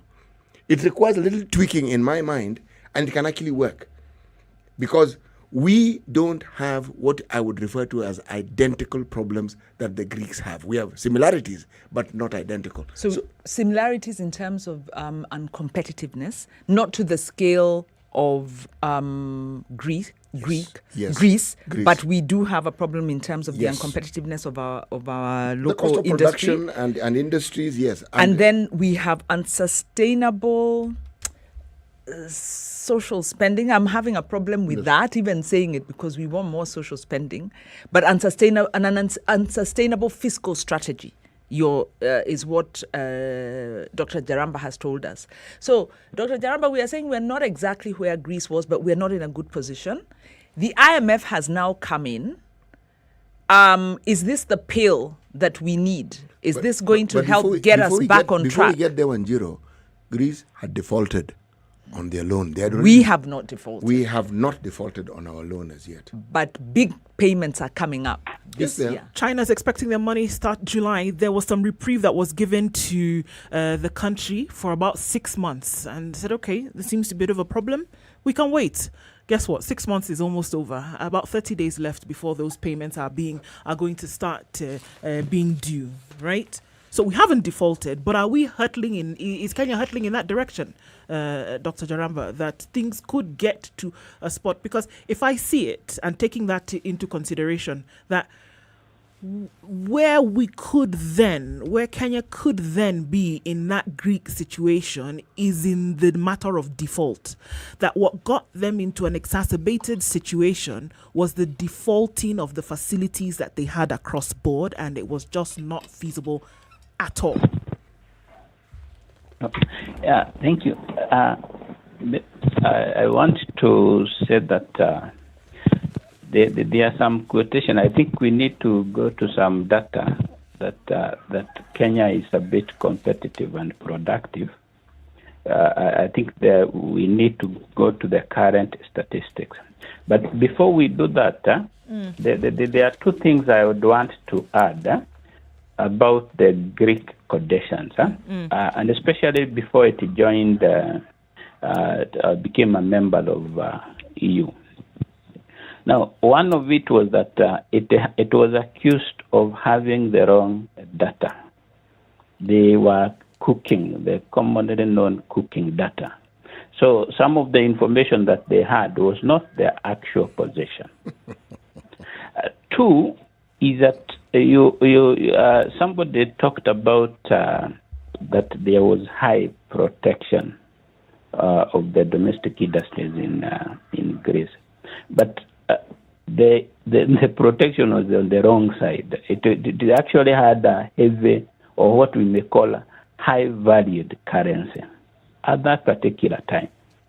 In fact, it was forced to devalue for it to manage to some of the interest rates to the level of EU, and the issue to manage the issue of inflation, which was coming mainly because of that overvaluation of the currency.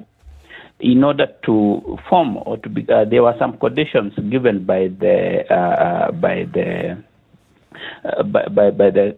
central bank, that is the European Central Bank, and it was mainly to force the devaluation of the Greece currency. So those two conditions, the issue of data, the issue of overvaluation, fine, they may, I've seen that you're separating the words similar and identical. Actually, the difference is so thin, but you may find that we are in a similar situation once we come to Kenya. The data, I doubt even you can trust the data currently coming from our government, mainly the Kenya National Bureau of Statistics. You cannot. Sorry, Doctor. You're saying that you cannot trust the data that's coming from. Right. Remember, it's not official, but for myself, I have reservations. In fact, the fact that Kenya GDP is 10 point something trillion, I highly doubt. Why do you doubt, Dr.? Now, don't forget, I think 3 or 4 years back, we did a rebasing, which actually upgraded the Kenya of economy, GDP, by around 30%. So to me, I still remove 30% of it. So that you may say that if we are talking about 10 trillion, the size of GDP, I will consider it below 7. Because that rebasing, if I give an example, a situation where a farmer is producing just 10 liters of milk, and that a liter of milk is going for 100 Kenya shillings, then we'll be talking about that the farmer is worth 1,000 per day. So if the price of milk increased to 200, so are we okay to say that then the farmer is worth 200? 2,000 per day. In real sense, it is not. In nominal terms, that could be true. But in real value, because the price does not only increase on the milk, it increases even on the input and all other commodities. So in terms of real value, then I may say that Kenya may not be 10 trillion worth of GDP. Dr. Since we're talking statistics and figures, let me ask the question. What would you say is our government deficit? Yeah, that one is official because it is data available. Yes. I think it should be around 9 now. Around 9 trillion. Okay, Actually, and what is our public debt, for of instance? There's a reason why I'm asking this. I'm going somewhere with it. What's our public debt? No, the initial question was there. Yes, you answered it well. The deficit, you said, is 3%. Okay, let me just ask the question I want to ask. 9%. 9%. 9 trillion. 9 trillion. You didn't give it as a percentage Yes. of the As a GDP trillion, in terms of the total amount. Yes. You see why I asked the question? You pointed out, it's you pointed me in the direction that I'm asking this question. The Greeks entered the EU under false pretenses.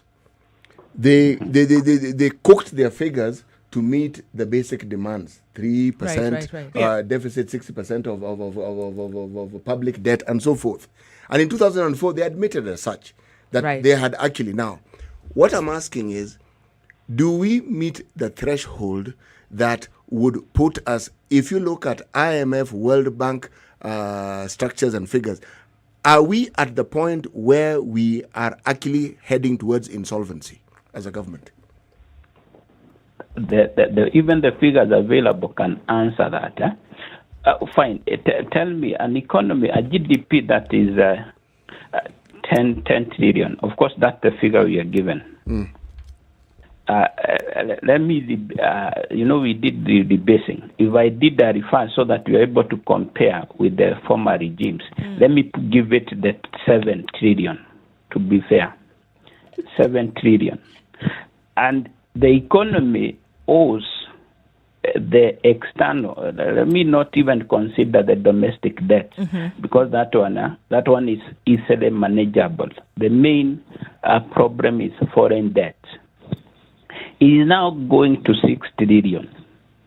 That is an economy that owes outside. This is similar to saying is an individual that is earning monthly, let's talk about 100,000 Kenya shillings. But this person is paying 95,000 Kenya shillings per month to the bank. Then would you say that this person is not headed to insolvency? And especially because that external borrowing can't be quantified in terms of the productivity of the investments. We can't trace the Eurobond. SGR is a de facto white elephant. It's not able to generate the revenue. But actually, if you go before you leave that point, yes, if you go that direction, we are now in more trouble. How would you pay a foreign debt? This 6 trillion.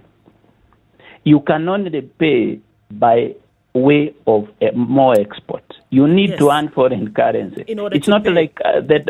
I heard at one point our president compared the situation in terms of debt, that of Kenya with the US and that of Japan.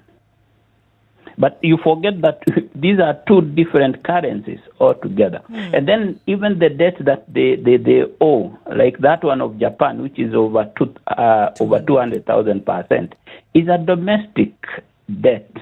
Remember the currency that you hold, the 1,000 Kenya note you hold, you hold in with yourself.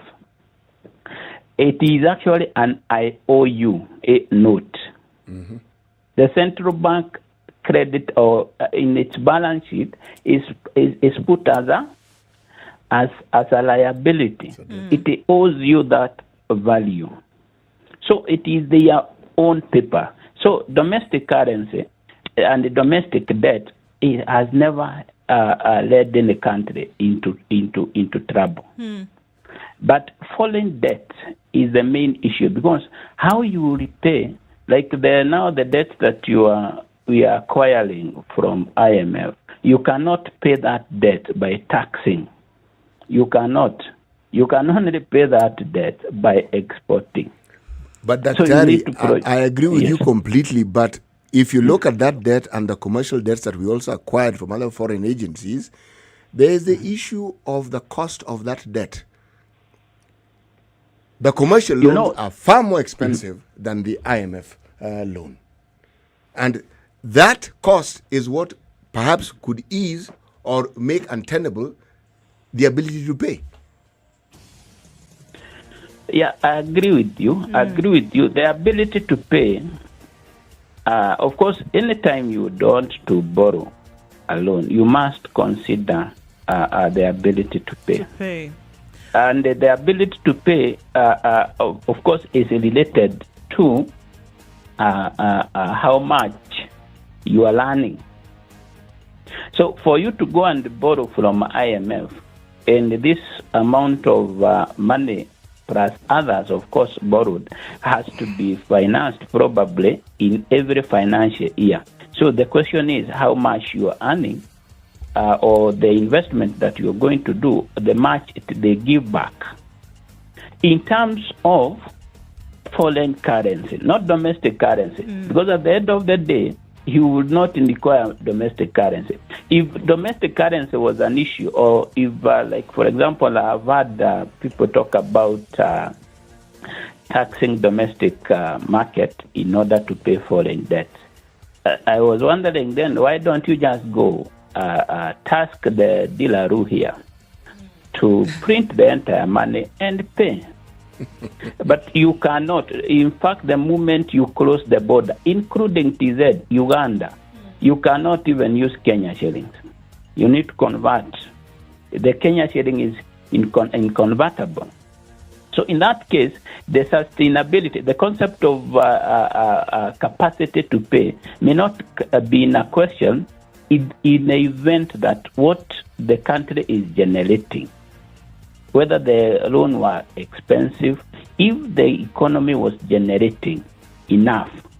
But the question should be, why do we even need this foreign currency?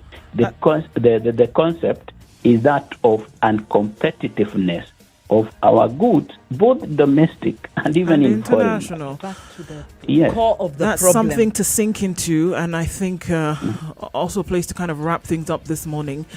Dr. Njaramba, thank you very much for joining us this morning. Really insightful to think on some of these things and to then ask ourselves questions that we can then use for further conversation.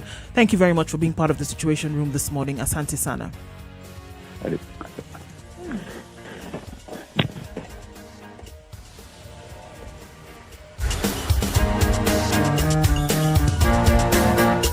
This is the Situation Room, the only way to start your day. Spice up your life. SpiceFM, Nyeri. Sugar and spice and everything nice, just the way you like it. The Spice Drive. On Facebook, Instagram, and Twitter. The Spice Drive with Monique. The official soundtrack of getting you where you need to be.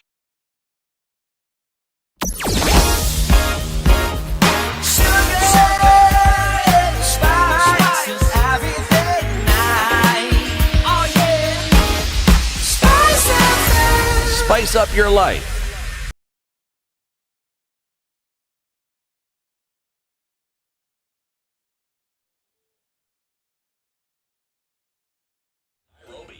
All right, so we've been having that conversation, and I know that, still scratching the surface, just beginning to chip at what this really is and where should the country be looking to avoid a terrible situation.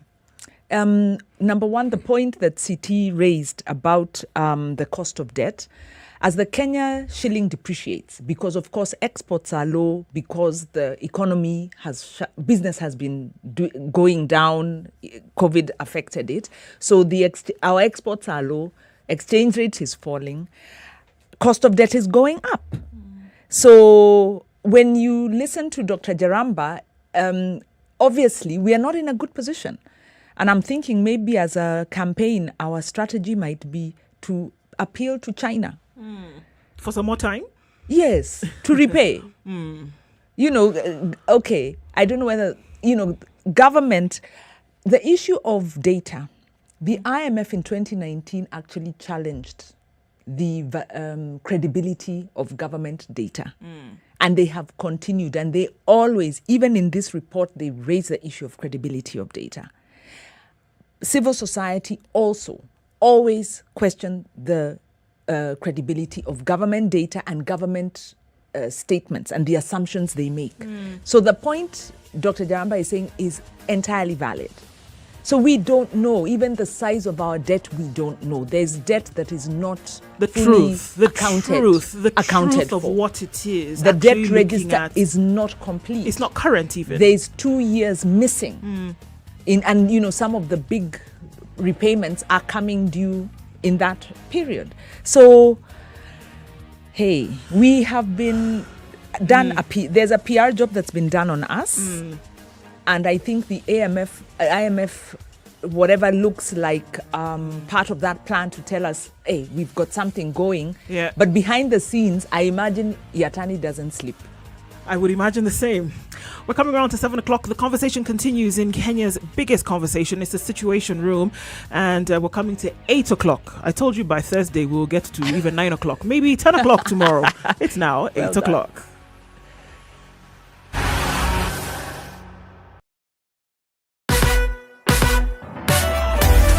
Sugar and spice and everything. up your life. The latest news from around the world. 94.4 Spice FM. Good morning. This is the Newswire. I'm Leah Ubaga. The Court of Appeal may experience several delays at handling thousands of cases before it, now that 7 of its 13 judges will be handling the BBI case beginning end of this month. Court of Appeal President Daniel Musinga and Judge Rosalind Nambuye, however, maintain that they have the capacity and that the court will handle all cases of appeal, including the BBI one. Even though the court diary is very full, but the applications having been certified as urgent, and I believe the appeals are also equally urgent, we may have to put aside other matters to fast-track this appeal. Just to add on what the Honorable President has said, it is not that we are favoring these proceedings. It is something we have done in the past because each case depends on its own circumstances. We are in control of the diary. Depending on the peculiar circumstances in each case, we are able to reorganize ourselves and readjust and move forward. While former CJ David Maraga was in office, he recommended the appointment of 11 judges to the Court of Appeal from a list of 35 applicants who were shortlisted and interviewed, which hasn't been implemented until now. The Court of Appeal had 15 judges earlier this year, but with Judge Martha Koome becoming the Chief Justice and Judge William Ouko a judge in the Supreme Court, the number of Court of Appeal judges now stands at 13. Elsewhere, Trans Nzoia Governor Patrick Kayemba is expected to appear before the Parliamentary Accounting Committee today to shed light on questions raised by the government chief accountant about the use of 8 billion shillings. Park Chairman Peter Waswa says Kayemba is expected to submit a register and list of county resources, including the amount of money spent on building a referral hospital, a modern car park and a new market, among other projects. Tunafuatilia hiyo ripoti ya Auditor General. Ameangalia hiyo maswala na hajaridhika na vile wameweka register ya mali ya kaunti. Hiyo ni takriban bilioni 8 ambazo zimeegeshwa, mali ya mashamba, mali ya magari. Tunataka kuona matumizi ya fedha ya maswala kama ya hospitali, maswala kama ya stage, maswala kama ya stadium. Ni pesa nyingi ambayo tunahitaji kuona imetumika namna gani. Waswa has warned that if the governor fails to appear before the committee, then he'll be forced to take other legal action. The DCI's office has warned parents and guardians of a new trend being used by sexual predators to prey on young girls. DCI boss George Kinoti says the predators are using social media platforms of the targeted victims to obtain their personal information before they lure them into their trap. Kinoti is calling on parents to monitor their children's online activities and the people they socialize with. And finally, Israeli opposition parties have reached an agreement to form a new government that would end Benjamin Netanyahu's 12-year tenure as Prime Minister. Yair Lapid, leader of centrist Yesh Atid party, announced the 8-faction coalition had been formed. That's the Newswire. I'm Leah Ubaga.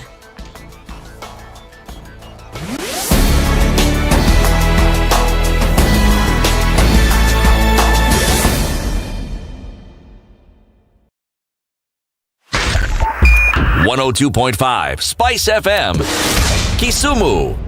All right, still some on Mombasa Road today. It's probably going to last that way for about another hour or so. So what we're looking at also happening on Thika Road. The service lanes looking pretty good. Use those if you're headed in that direction. Outbound doesn't look too bad at all. The Eastern Bypass, then coming in and connecting with Thika Road at Survey, also looking pretty good.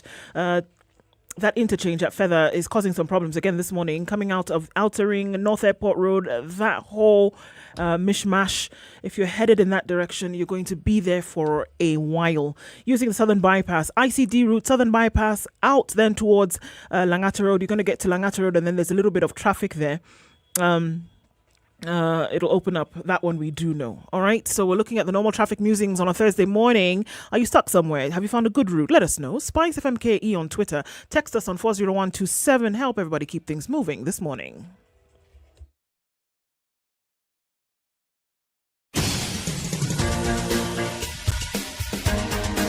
This is the Situation Room, the home of hard-hitting political commentary and penetrating insights about the state of the nation. This is a talk radio experience like no other. The Situation Room, a place for hard truths, debates, and elevated conversations. The Situation Room, witty, political, engaging, deep, controversial. In the room, we have C.T. Muga, researcher, academic, seasoned political observer, a fountain of wisdom in these politically uncertain times. Ndu Oko, Nigerian by birth, Kenyan by choice, communications expert, Pan-Africanist, a truth seeker and believer in people power, and Eric Latif, agent provocateur, the man in the chair, seasoned journalist, news hound, a man who believes in punching up, not down.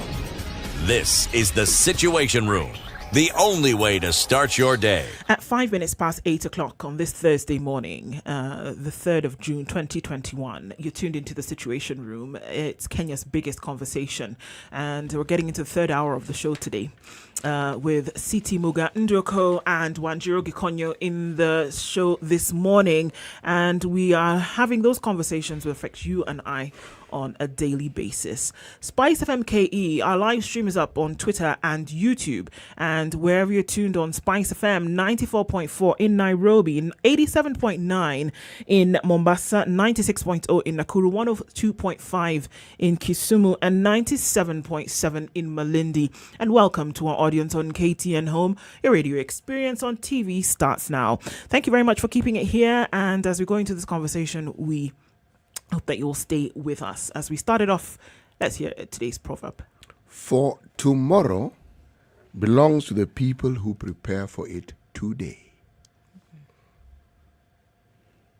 For tomorrow belongs to the people who prepare for it today. Yes, for tomorrow will elude those who don't prepare for it today. You reap what you sow. Like that. You make your bed, you lie in it. If you have a bed, definitely. All right. Okay, so a lot of things going on politically at the moment, even as we start this conversation.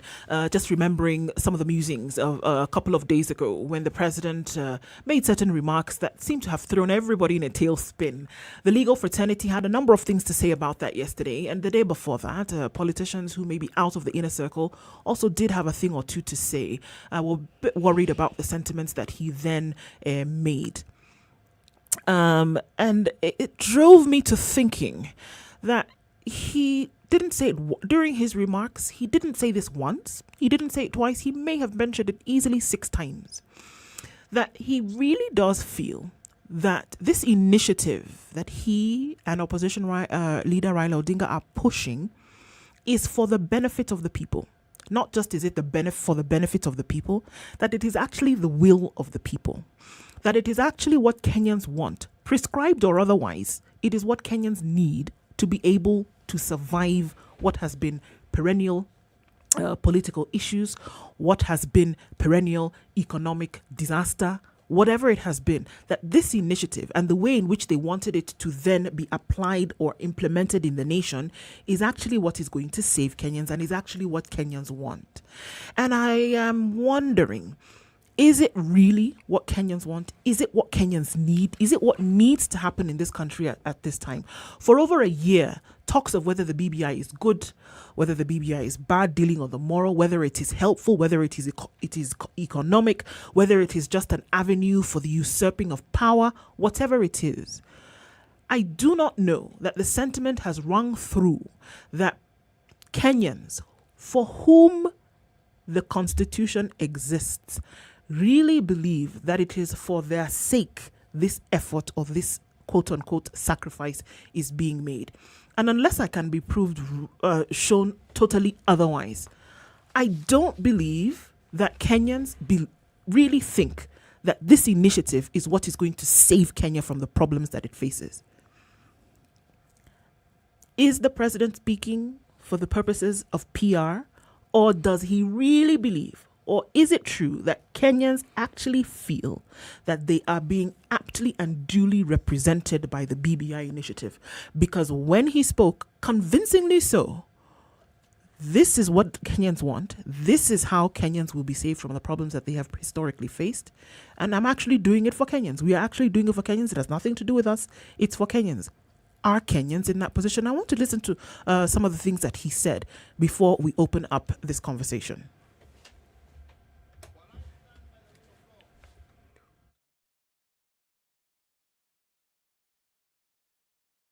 While I stand by the rule of law, and I will always obey the decisions of the courts, I am also compelled by my position to heed the sovereign and supreme voice of the people of Kenya. From the nullification of a presidential election in 2017 to an attempt to stop the will of the people as expressed through the BBI, the judiciary has indeed tested our constitutional limits.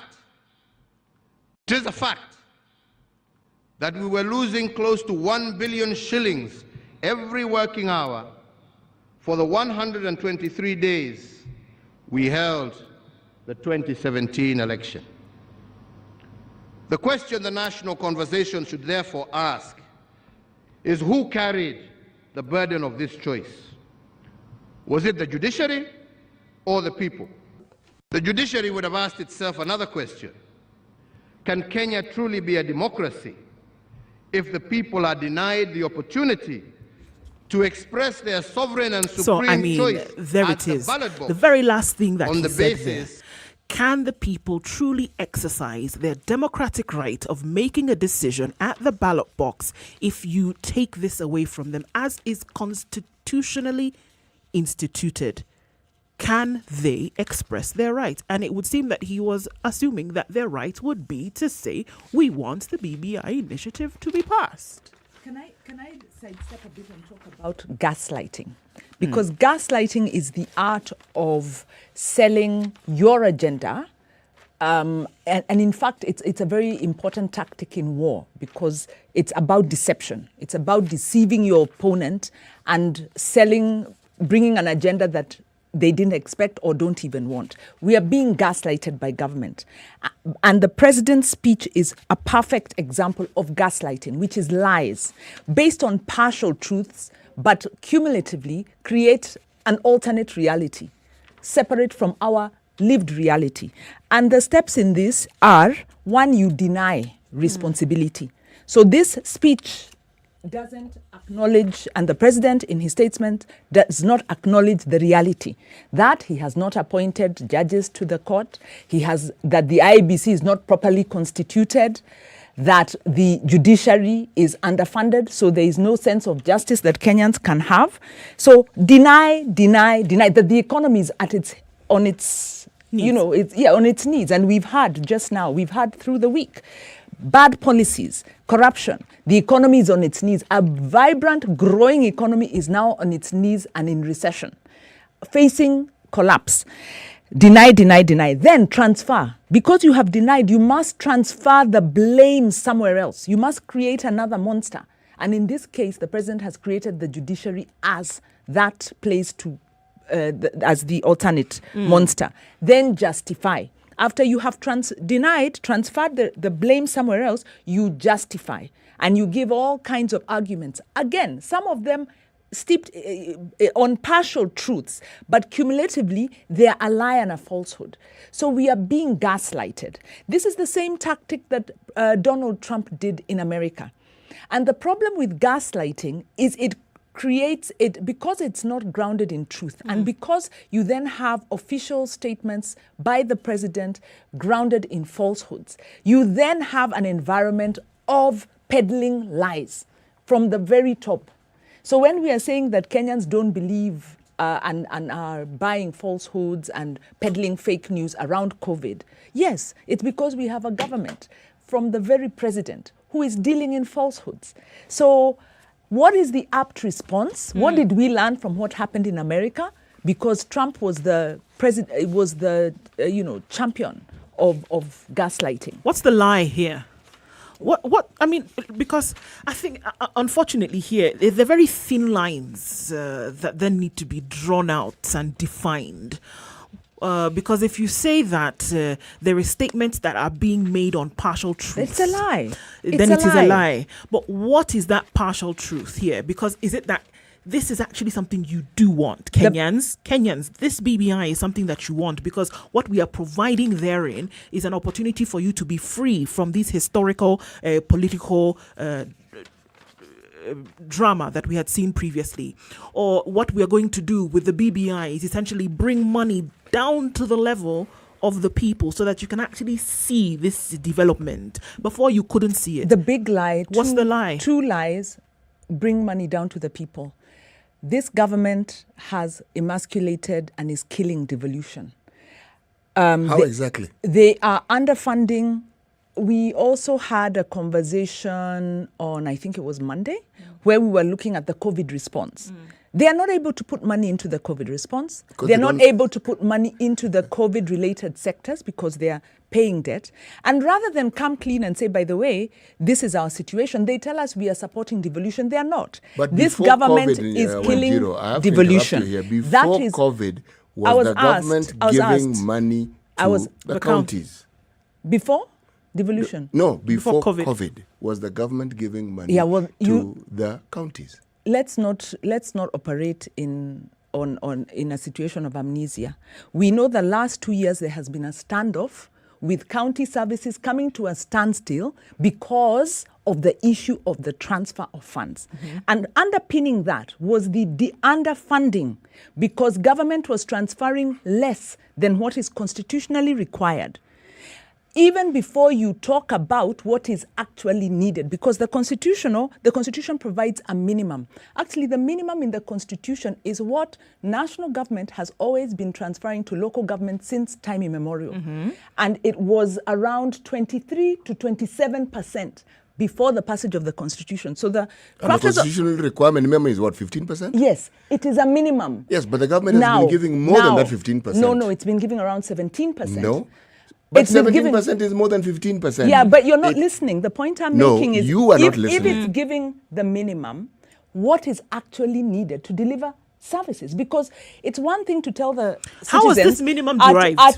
Article 43 protects your right to health services. We have transferred the minimum, but what does it cost to actually deliver? Wanjiru, you're deliberately avoiding the discussion around what the government did before COVID.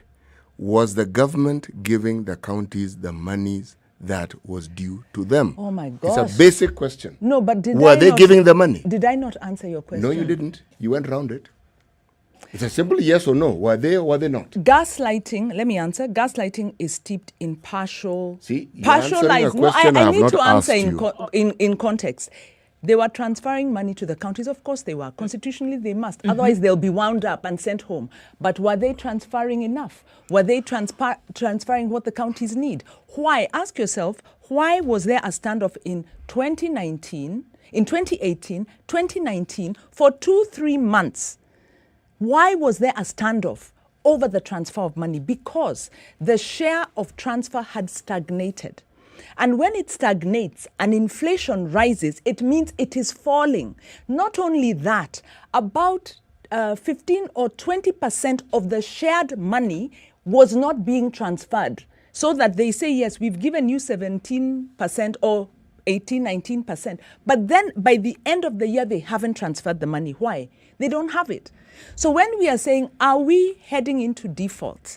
We might not default because we will pay those loans, but the cost is being borne by the services that are not being supported. That is the reality. So when the president says the economy has grown, yes, it has grown because by your figures, the GDP has grown. Has that translated into a better life for Kenyans? No. Partial truths or partial lies. That is gaslighting. And when we were talking yesterday, how do you cut through the lies to the truth? So we have a very difficult situation, and it's similar to what happened in America. When a government gives half-truths, masks the lies, and gives you an alternate reality because they want to drive you in a certain direction. The truth is, we are in an economic crisis. True. That is the truth. So that is the speech that the Uhuru Kenyatta should have been making. People, things are bad. Let us tighten our belt. We will cut our wasteful allowances. We will stop the legacy projects. We will. Are we going to go ahead, CT. I think I wanted to hear what you have to say on this. I'm actually asking the question because when you want to forward an argument, you will choose the salient points that support your argument. You're doing the same thing. So I could argue that you are gaslighting. You see, it isn't as though the government has done, all it has done is, out of all the things it has continued to do are negative, terrible things. No. the government did forward money to the counties. The government has told us things which cannot really stand the cold stare of the truth or light. That is also a truth. But to balance it, one must acknowledge what has been done alongside what hasn't been. Now, when you say you're gaslighting, yes, it is something that politicians do all the time. But my argument is, it doesn't mean that the government has done absolutely nothing, or what the government has done is just absolutely negative all the time. That's what I'm saying. That You're is being not the truth. absolutist. And your argument actually is a very good one. It's typical of the reaction. This is what gaslighting wants to do.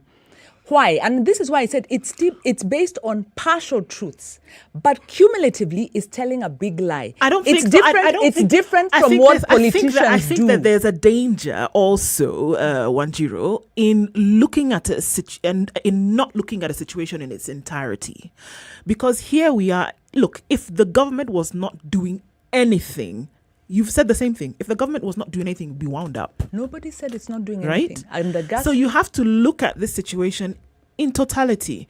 That yes, there are things that have not been done. There are things that have been done. Anybody can argue it on the same. That those who are pro would say, all right, we've only been able to do so much. This initiative would essentially allow us to do a lot more. Right? On the other side, those who say, well, you haven't done anything at all. How are you going to ensure that this initiative will then allow you to even do anything else, where with what you have had, you've not been able to move one step in the front. Let me take a snippet of the BBI. For us, okay? Yeah. The focus of the BBI, specific. Just among the things mindful it says, of what's going on in court, yes, so that we don't. Among the things that it says, what stares at you is what we don't know about the BBI.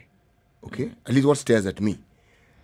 There are things you read about, there are things that are harped upon, there are things which are focused on. All right? The reality of the politics in this country is something you cannot ignore. And in my mind, it takes center stage. You know why?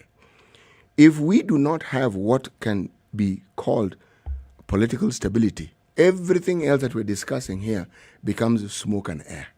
Because in the absence of that, what are we going to be building on? What economy are we going to be building on? But it can't be that also that discussion takes center stage at the expense of everything else that is provided for in the Constitution. This is the balance that I'm talking about.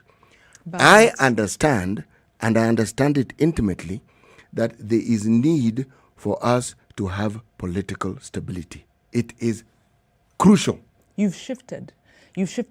I actually haven't shifted. We all agree. I'm actually continuing with my train of thought. We all agree. And I even premised by saying I'm going to borrow from the BBI and the focus that has been, not in its entirety. Even I don't understand its entirety. But the truth is this. If a meaningful discussion is to be had on these issues and not to touch on what is in the courts, you cannot talk about the economy and not talk about political stability. Not in any discussion, not in this country. Okay, so now the point I was responding to was the president's statements and even the BBI project as a whole. The fact that we have the BBI project doesn't mean we don't have issues that require national discourse. And I think the point you made was that the president believes in fact, you asked, does the president really believe this is the will of the people? Yeah.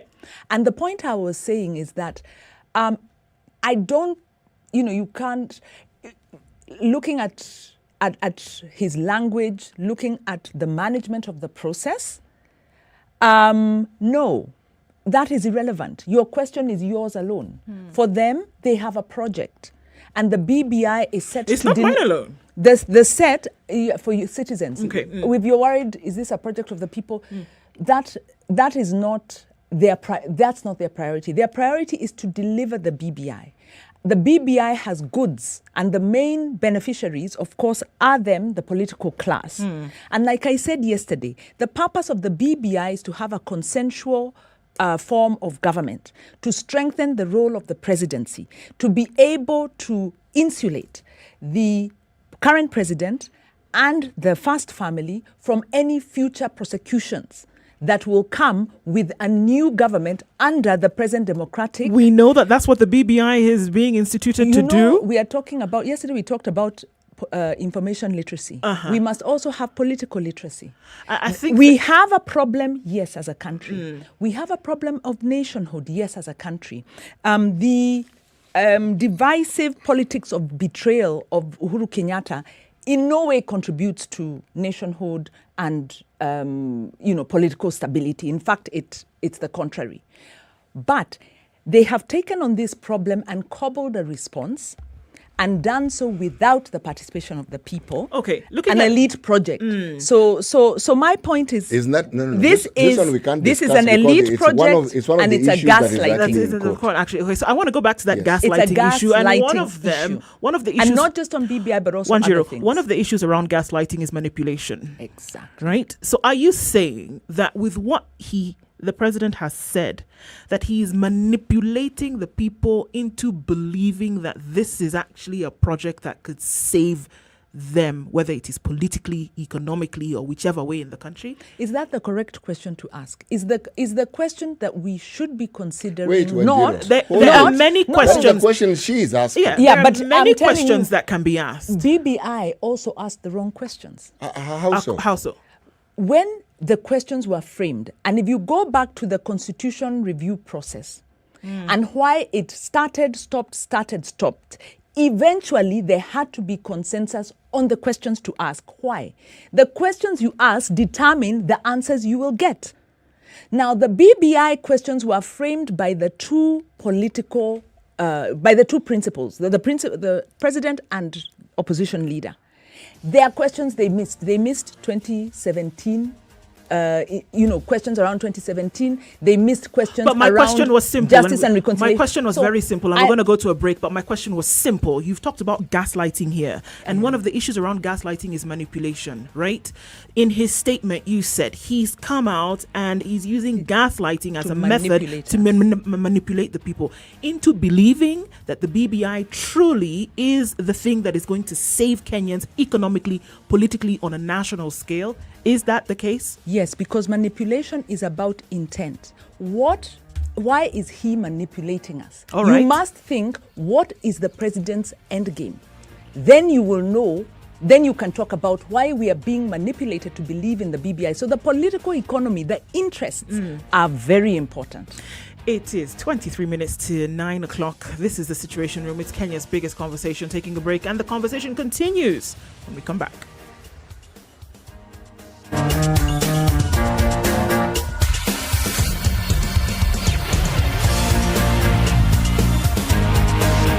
This is the Situation Room, the only way to start your day. Spice up your life. 24/7, around the world, non-stop. This is SpiceFM. What is the best gift to celebrate a birthday? Cash, of course. What if I told you that you can get cold, hard cash for celebrating a birthday? This June, I, Olivia Otieno, is giving 10,000 shillings to 41 lucky SpiceFM listeners to celebrate my 41st birthday. That's right, this June, 41 lucky SpiceFM listeners will get 10,000 shillings cash. All you need to do is SMS the word cash to 29599. That's cash to 29599. And if your SMS is number 41 or number 1041 every Monday to Friday, you walk away with 10,000 shillings cash. Each SMS costs 10 shillings. Terms and conditions apply. Go to spicefm.co.ke for more details. SpiceFM. Nyeri. The weather. Okay, 15 degrees and mostly cloudy conditions in Nairobi, highs of 24 today, lows of 14 in Nyeri, cloudy conditions at 15, 16 degrees and partly sunny conditions, highs of 26, highs of 24 in Eldoret, it's 14 degrees and sunny at the moment, 21 degrees and mostly cloudy conditions, 21 degrees, 22 and mostly cloudy, highs of 28, 25 degrees, light rain in Mombasa, highs of 31, highs of 30 in Malindi and lows of 26. It's raining in some parts. Mostly sunny conditions at 24 in Kampala. At 24, it's partly sunny in Dar es Salaam. Highs of 30. Highs of 13 in Johannesburg. It's sunny at 6. And mostly clear conditions in Lagos at 25 with highs of 32. We'll see highs of 32 in Kinshasa today. It's sunny currently at 22.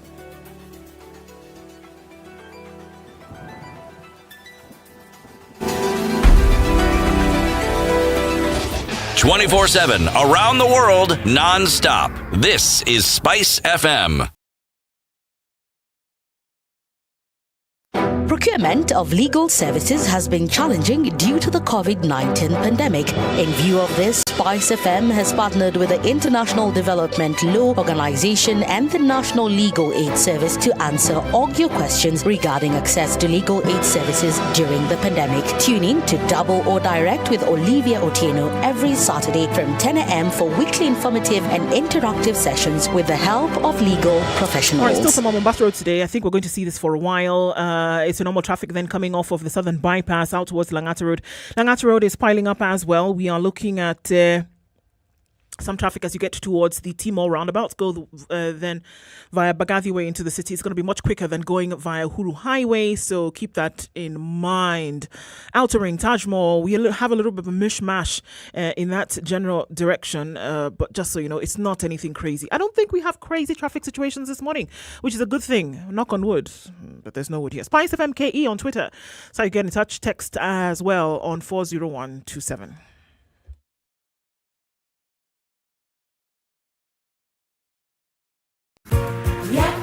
Shirini safari anza ya kutumanisha kama Wakenya. Twende tukiuke, let's go beyond, let's go beyond, let's go beyond. Mimi na wewe tukibuni kazi nzuri ya kujivunia. Let's go beyond, let's go beyond. Kwa juhudi na matumaini twaelekea kesho pamoja. Twende tukiuke, Safaricom. You know, when you see someone being jailed, a governor or two or someone who stole, then people will fear. Because our problem is not the borrowing, it's the stealing. We've become actually a nation of thieves. The only thing we lack is an opportunity to steal. The guys who quote the Bible and say I'm a Christian and all that, and you know they're thieves. Return what you have stolen 4 times. If you know that you have property or anything that you have stolen, just return and say, my God does not allow me to hold stolen things. We are also a reflection of you because you elect us. You know, we don't get into our office by ourselves. We are a reflection of the people who elect us. We don't want to go to the streets. We have a constitution that enables us, assert our will. When the legislators are now being taken as hostage by the executive for whatever reason, we are now bound by what they want us to do. This is just outside the realms of reality. We have impunity written into the DNA of our political class. How old were you when you learned that Jeshi Lokop is Jeshi la Wokovu? I can't say it very well. No, ni mtu wa Jeshi Lokop. And everyone knows.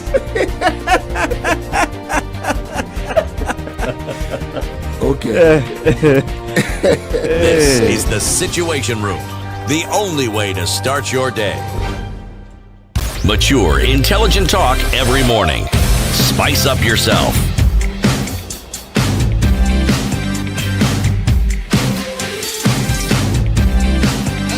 Mornings done right.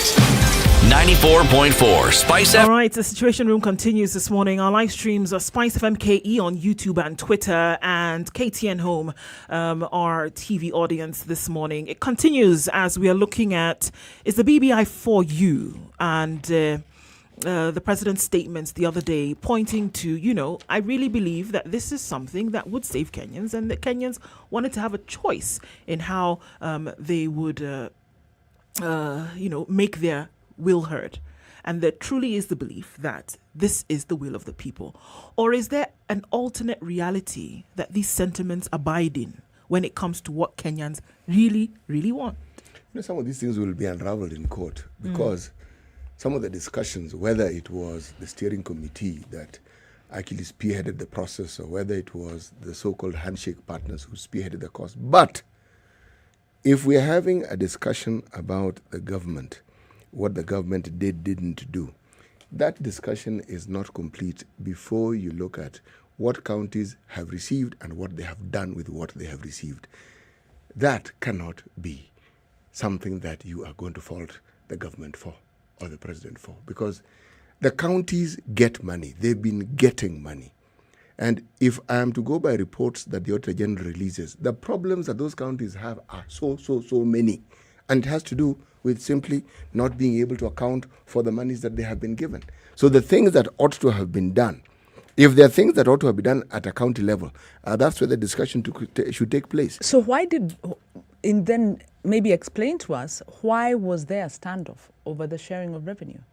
If you're saying the government has given the money, they've done their part. I'm saying. So why was there a standoff in 2018, 2019? Because at that point the counties hadn't gotten the money that they had been getting. Because if the issue had been, as we say, in 2018, 2019, there would have been a standoff even earlier. There wasn't, because they were getting the money.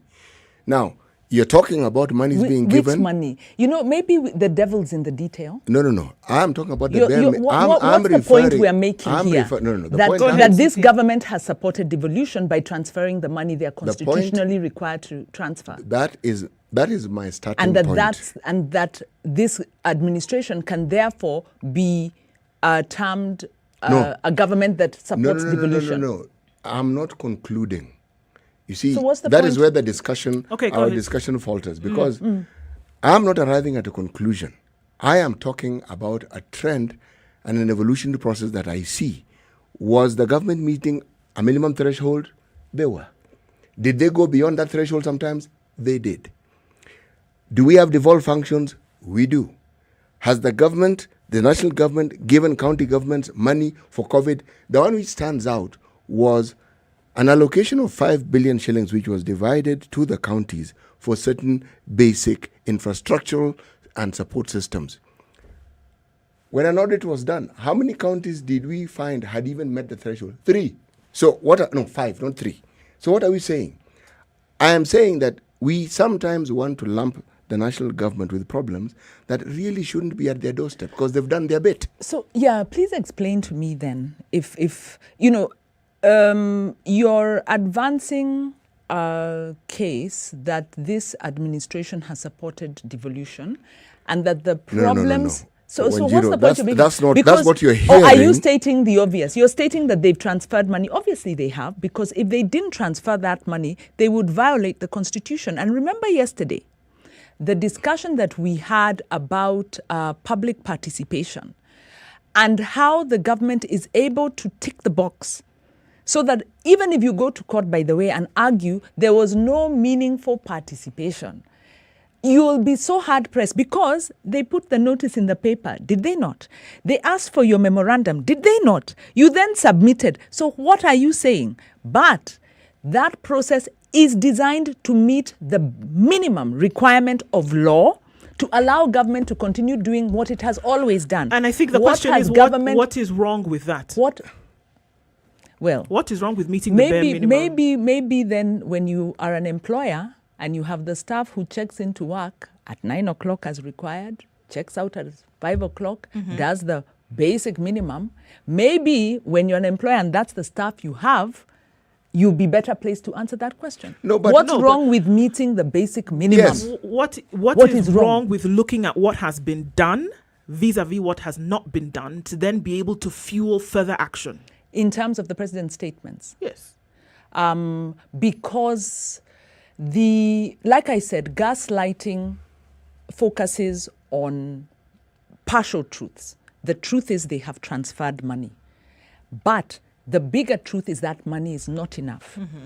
And the truth is, if you continue to underfund counties, you are killing devolution. Why? The sharing of revenue, and if you look at it the world over, this revenue is national, is revenue generated from the work of Kenyans. The national government has the most of the revenue raising powers. County governments have most of the service delivery mandates. So there's, there's an asymmetry. The Constitution creates an asymmetry. The only way you can reconcile that asymmetry is through consultation, dialogue, deliberation, negotiation.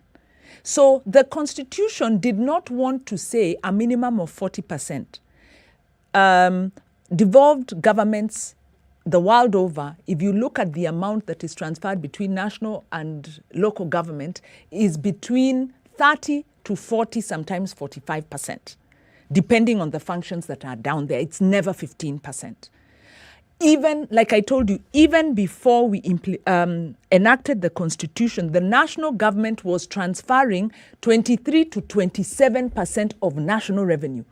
So the devil is in the detail. The framers of the Constitution gave a minimum to safeguard devolution. They did not, and this government has taken the minimum. But in giving the minimum, it then means when I go to my local dispensary, I might not find medicine for the ailment I have, because after they pay salaries and deal with one sector, like in Makueni, if you listen to the governor, this is an accountable governor. He gets a clean audit report. Controller of budget, in fact, they're way up there in terms of their expenditure performance. But he said the only thing we could focus on was health, because we don't have enough money. So it's all about the money. But the politics is all about the money, which is why I was saying when you look at BBI, you have to ask, where are the interests? Wanjiro, there is an entire discipline that rests on the understanding that resources are scarce and that they need to be managed. It's called economics. Okay? So there is no point at which there will ever be supposedly enough money. But if we go back to the discussion of the president's statements vis-a-vis the BBI, are we then saying, for instance, that the BBI purports to increase the minimum of this expenditure that goes to county, minimum from 15 to 40? Yes. They also propose to have a top-heavy representation in the system of government. Are we saying that these things are negative? I'm not talking about any others. I'm just talking about those two. Are we saying that they're bad? Are we saying that they're things we shouldn't have altogether? What answer are you seeking to these general questions? I'm actually not seeking. Do you want to discuss? You know, when you flatten complexity, and one of the risks with the BBI conversation, and we raised this, was that it raised so many issues. Policy issues, administrative issues, legislative issues, political issues, and lumps them into one and expects people to say we are for or against. We'll take this and we'll not take the other. So it's either you take it in its entirety or you take nothing at all. Which is the first, that's a problem with the BBI. So the question you just asked me to answer, two very different and important issues can't be answered with one. So if we are to look at 40%, we can discuss the issue of sharing of revenue. Let's give it an hour. I'm not expecting an answer. What I'm expecting it's a rhetorical to understand question. Is this. When people look at a complex situation, even a complex document, they pick what concerns them. Everything else, they will really not think too much about. But this, do you really think that anyone listening to the BBI discussion listens to anything beyond the 2 points that I have made? I'm talking about the Mwananchi. And even when they are making a decision what's the point we're making? Even if they are making a decision about this, they would vote on an entire document, for example, or an entire group of people based on the one thing that is of interest to them. We can't actually speak on what you're saying because that's an issue in court. Let's get out of that. What we were on is the president saying that the BBI is a project of the people and whether he actually believes it.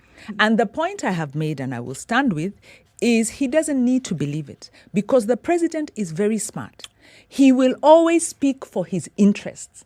And the question we should be asking is, what are the president's interests? What are Raila Odinga's interests? Wanjiro, this conjecture, really. Because you can't know what their where's interests the are. evidence for You this? can't know what their conjecture. interests are based on the thing that you have just said. It's conjecture. No. Because, What do you mean hold it's on. conjecture? Because Wanjiro, what do you base your statements on? What are the facts? Wanjiro. My facts. Yes, I'm your happy facts. to give them. Wanjiro, Happy to give you them. have just said that it has nothing to do with what he really believes. It has everything to do with what his interests are. Surely. You can't tell what individuals will vote But you because you asked don't me know. that. But you're the one who asked me. Yes, but how do you know what his interests are? Why did you ask me a question if you knew I couldn't answer it? So I have given my best answer. No. I'm saying... You asked, does the president really believe that this is a project of the people? And I say, no. the president really believes he must safeguard his interests. So when we know his interests, we will know why he made the statement. That is my answer.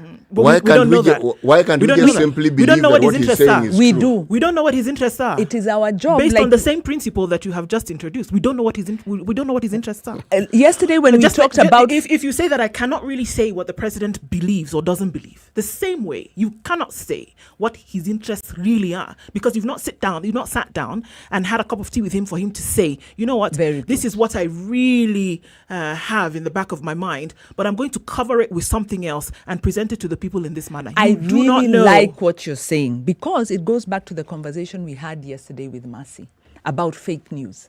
You're presented fake news or a piece of news from a doctor, somebody who sounds really credible. How do you decipher? One, you go back to evidence and verify. Number two, you need to apply your critical thinking. So what I'm applying here is critical thinking, because I've given you the facts and you didn't like them. The facts for me are the president's actions are not in tandem with what he says. But when why do you always conclude on our behalf? is not... I mean, you No, make I'm these telling- statements of See, I'm we making- didn't like. See, I'm making my... No. I'm making my point. No, you I'm make making my broad, point. sweeping statements and generalities and conclusions on behalf. You keep making it on this is what we think, this is what we feel. No. Why didn't you respond to what I was saying? Because the point I was making... Okay, tell me what you said and I didn't respond to. I've even lost my train of thought, CT, because I thought I was giving... You're telling me that I can't get into the mind of the president. Is that the point you made? You can't say what his interests really are. Very good. But what you're trying to infer what his interests are based on historical behavior. No, the point I was making, he's a politician. He's our head of state. He's made a statement. Yes. And I was drawing a parallel between that statement he made and fake news. Right? And the point we were making yesterday is, how do you decipher when it's fake? And I am telling you the president's speech is fake news. And I'm using the principles we agreed yesterday, which is the evidence. And I've given you evidence. IBC is not constituted. Judges have not been appointed. Judiciary is not being funded. Devolution is not getting enough money. So me, I have my evidence. Economy, debt situation, we have evidence. That's my evidence. And then the other thing we said, apply critical thinking. My critical thinking tells me I need to look at the interest of the president. Is it in his interest to look after Wanjiko and therefore go through a BBI process, even if it locks out Wanjiko? It's in Wanjiko's interest. Does he have a track record of looking out for Wanjiko? On the other hand, my critical thinking tells on me the other hand, absolutely on not. the other hand, one could also explain that it is not within his interest, because what does he have to gain? Because after the next 9 months, 1 year, he's not going to be in that position anyway. Very good. I think that's our conversation. Same argument could be used. Our responsibility is to decipher the president's interests. He will never tell us why, because he's a politician. Why should he? Wanjiro, even you have interest. I have interest. When I sit here and argue, you must also think, what are my interests? Actually, maybe I want to run for a political position. So you then need to say, when she said that, that is what we were saying yesterday. That's how you decipher fake news. Critical thinking. Confer with the facts, critical thinking. I don't think so. But you've taken the words out of my mouth, because I could use the same argument you're using to say that you also have an interest that you're furthering with your discussion and the perspective that you have. Thank you. That is critical thinking. And this is what we said we must always do. When I speak, I have an interest. Everybody has an interest. That is human nature. And that is why we must tell Kenyans, when you read that tweet about, I don't know, drink Clorox to cure your COVID, you must apply critical thinking. So when the president... I think you just have to apply common sense, but all right. You see, we were saying we're in the digital information age. Yeah. We need information literacy and we need critical thinking. So when the president comes and talks to us, because we've moved from the age-old principles where a state officer, public officer, had to speak the truth. Otherwise, they'd be so deeply shamed. Our politicians are shameless. Look at our politicians, look at politicians in other countries. They say things that are absolute lies. Okay, let's listen one more time to what he said. Thinking. Let's listen one more time to what the president said, and then we'll come back after a quick break, and then we can open it up just a little bit more. Must we go through this torture? Yes. While I stand by the rule of law, and I will always obey the decisions of the courts, I am also compelled by my position to heed the sovereign and supreme voice of the people of Kenya. From the nullification of a presidential election in 2017 to an attempt to stop the will of the people as expressed through the BBI, the judiciary has indeed tested our constitutional limits. It is a fact that we were losing close to 1 billion shillings every working hour for the 123 days we held the 2017 election. The question the national conversation should therefore ask is who carried the burden of this choice? Was it the judiciary or the people? The judiciary would have asked itself another question. Can Kenya truly be a democracy if the people are denied the opportunity to express their sovereign and supreme choice at the ballot box on the basis of elevating technicalities? This is the Situation Room, the only way to start your day. Spice up your life. 24/7, around the world, non-stop. This is Spice FM. What is the best gift to celebrate a birthday? Cash, of course. What if I told you that you can get cold, hard cash for celebrating a birthday? This June, I, Olivia Otieno, is giving 10,000 shillings to 41 lucky SpiceFM listeners to celebrate my 41st birthday. That's right, this June, 41 lucky SpiceFM listeners will get 10,000 shillings cash. All you need to do is SMS the word cash to 29599. That's cash to 29599. And if your SMS is number 41 or number 1041 every Monday to Friday, you walk away with 10,000 shillings cash. Each SMS costs 10 shillings. Terms and conditions apply. Go to spicefm.co.ke for more details.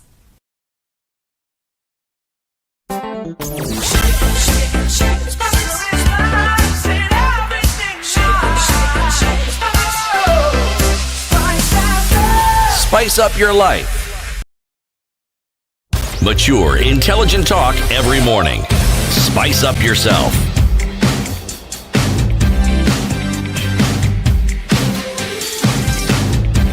Interests. I think that's what we're looking at, interests, and whose interests then are really being met. And I think that's a question you can ask across the board. Anybody who is, whether you're looking at anybody who's voting, anybody who's making a decision, anybody who's making these announcements in a public arena, everybody has interests that they're fueling.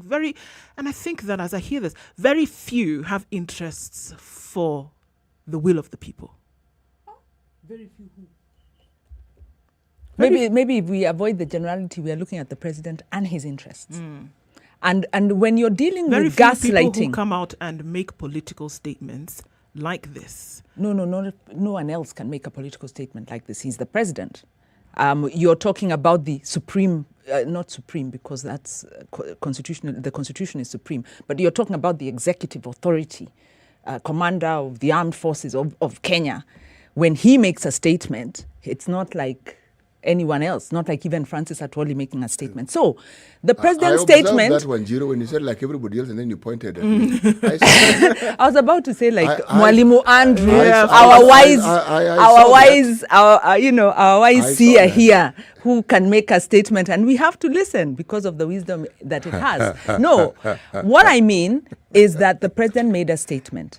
And if we were to fact check that statement word for word, it would be one big bleep, beep, beep, like that. You know, Anjiro, yes. one of the things about interests, especially when the reference is in politics, in all honesty, most politicians actually believe the things they tell you. You're talking about belief. For the day. No, they believe it. When they say that they're doing it, For the interest of the people. They believe it. They believe it. Now, you may look at their action and you wonder, but is this really in the interest of the people? That there may be congruence there or lack of it. But they actually believe the things they say. Just like many politicians believe they're actually very good people. Their actions may belie it, but that's what they believe. But then, City, we work a lot with politicians, and I work a lot with politicians.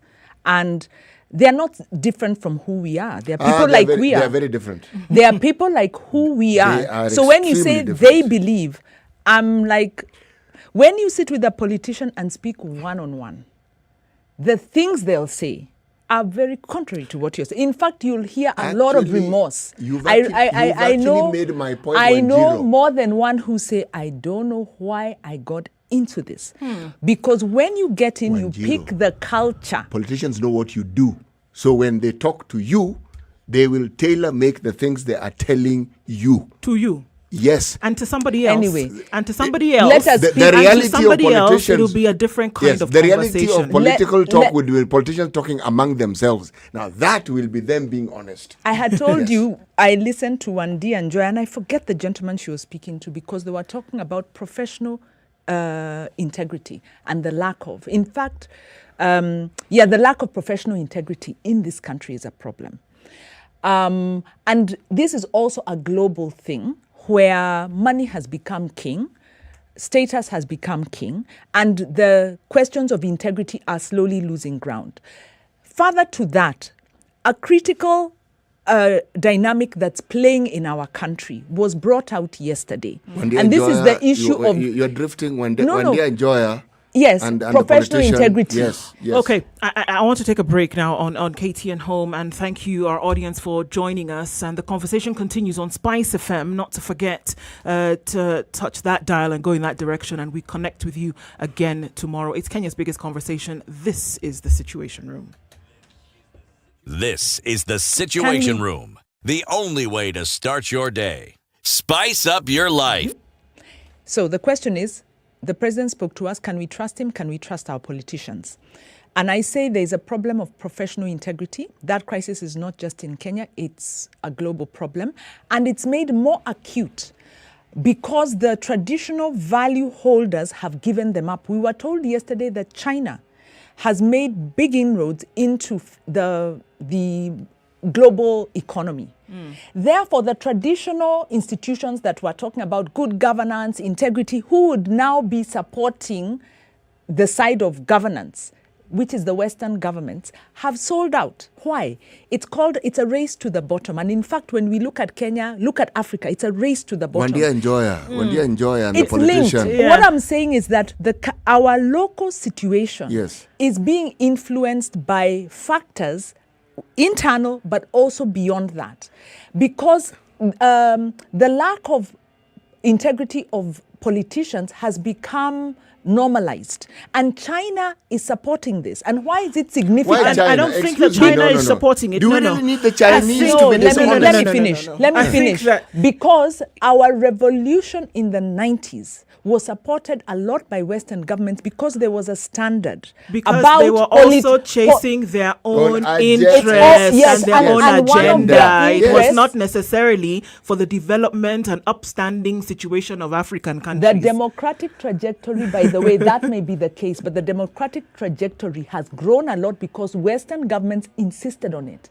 The point we are making now is that they don't. And that the IMF's conditions... Because another player has been introduced that is giving a different side to things.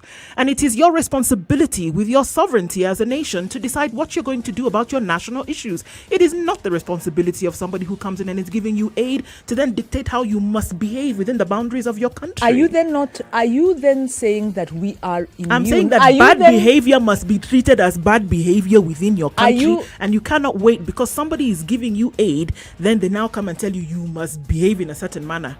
Are you then saying that our democracy and the global trends on democracy are intact and we have nothing to fear as a country? No, I'm saying that everybody's democracy needs to be worked out for themselves because democracy is no longer one straitjacket form of governance. Are you then saying that there is no impact on China, on our democracy in Kenya? Is that what you're saying? I am saying that Kenya needs to look at its democracy and how it's evolving and figure out how these other players, globally or otherwise, play into it. So that when we have global financiers who But do now, not support it is democratic now rights, 9 it o'clock. is now 9 o'clock.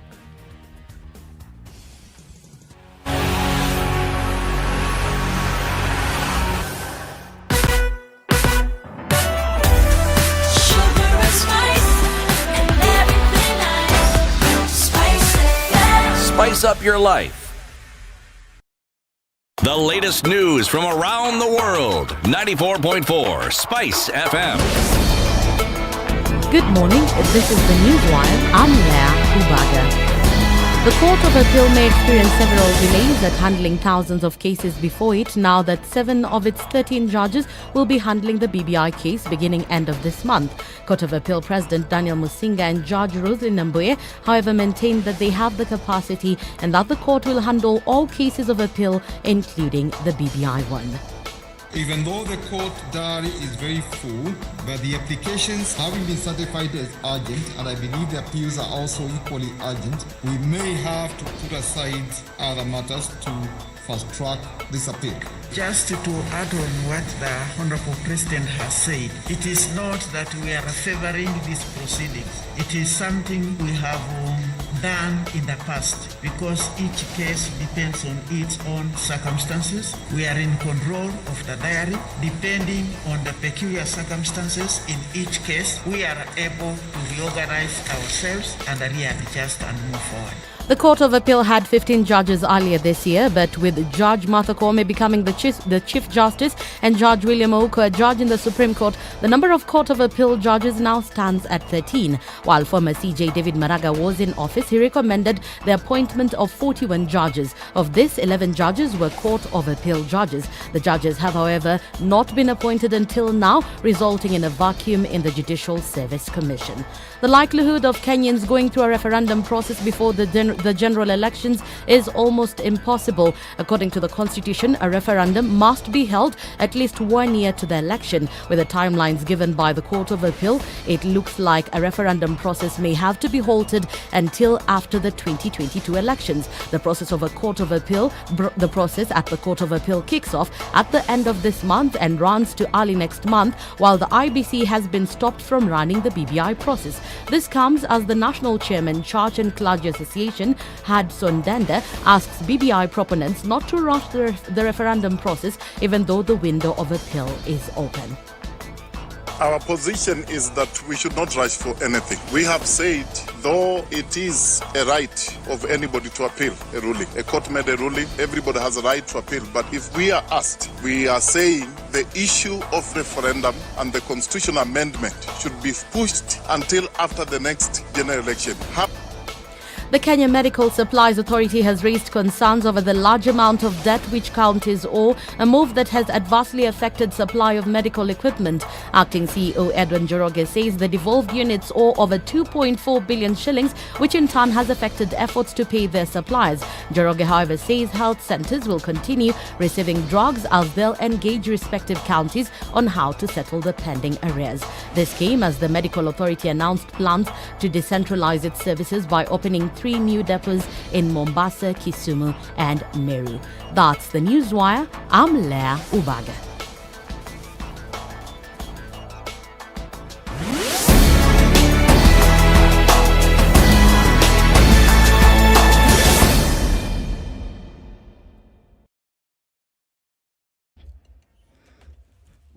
Okay, still some traffic on Mombasa roads this morning, heading out towards the Nyeri Stadium roundabout, going towards Bagavi Way is probably your better option now, or using Aerodrome, but it hasn't been too crazy, which is a good thing. The bypass has been working really well for folks today.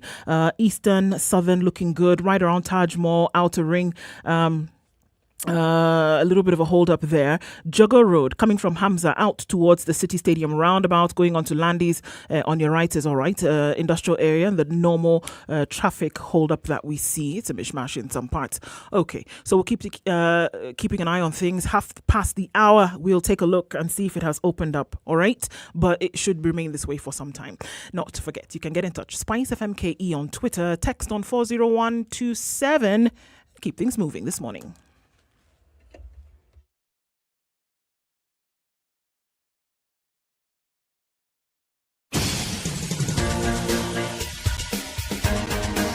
This is The Situation Room, the home of hard-hitting political commentary and penetrating insights about the state of the nation. This is a talk radio experience like no other. The Situation Room, a place for hard truths, debates, and elevated conversations. The Situation Room, witty, political, engaging, deep, controversial. In the room, we have C.T. Muga, researcher, academic, seasoned political observer, a fountain of wisdom in these politically uncertain times. Ndu Oko, Nigerian by birth, Kenyan by choice, communications expert, Pan-Africanist, a truth seeker and believer in people power, and Eric Latif, agent provocateur, the man in the chair, seasoned journalist, news hound, a man who believes in punching up, not down. This is The Situation Room, 5 minutes past 9 the only way to start your day. It's The Situation Room, and we are just coming off of our previous conversation before we went to a break. And even as we continue discussing that and wrapping that up, let's hear from Amani this morning. Amani, good morning. Hello, Amani. Oh, good morning. Good morning, dude. Good morning. You are there. Yeah, yes. Good morning, sweetie. Good morning, Amani. Good morning, Shiro. Morning, Amani. You're having a great conversation, you guys. A great debate. Asante. As I may contribute. Yes. Now, according to the president's statement, what you replayed, that basically he needs to understand his job description. That's how I would put it. In that he was put into power to uphold the Constitution, to uphold the law, and he swore this publicly to all and sundry, not just to Kenyans, but the global environment or world powers. Okay, so he did that. And the Constitution was established in 2010, was passed in 2010. So when he came into office, it was already in place.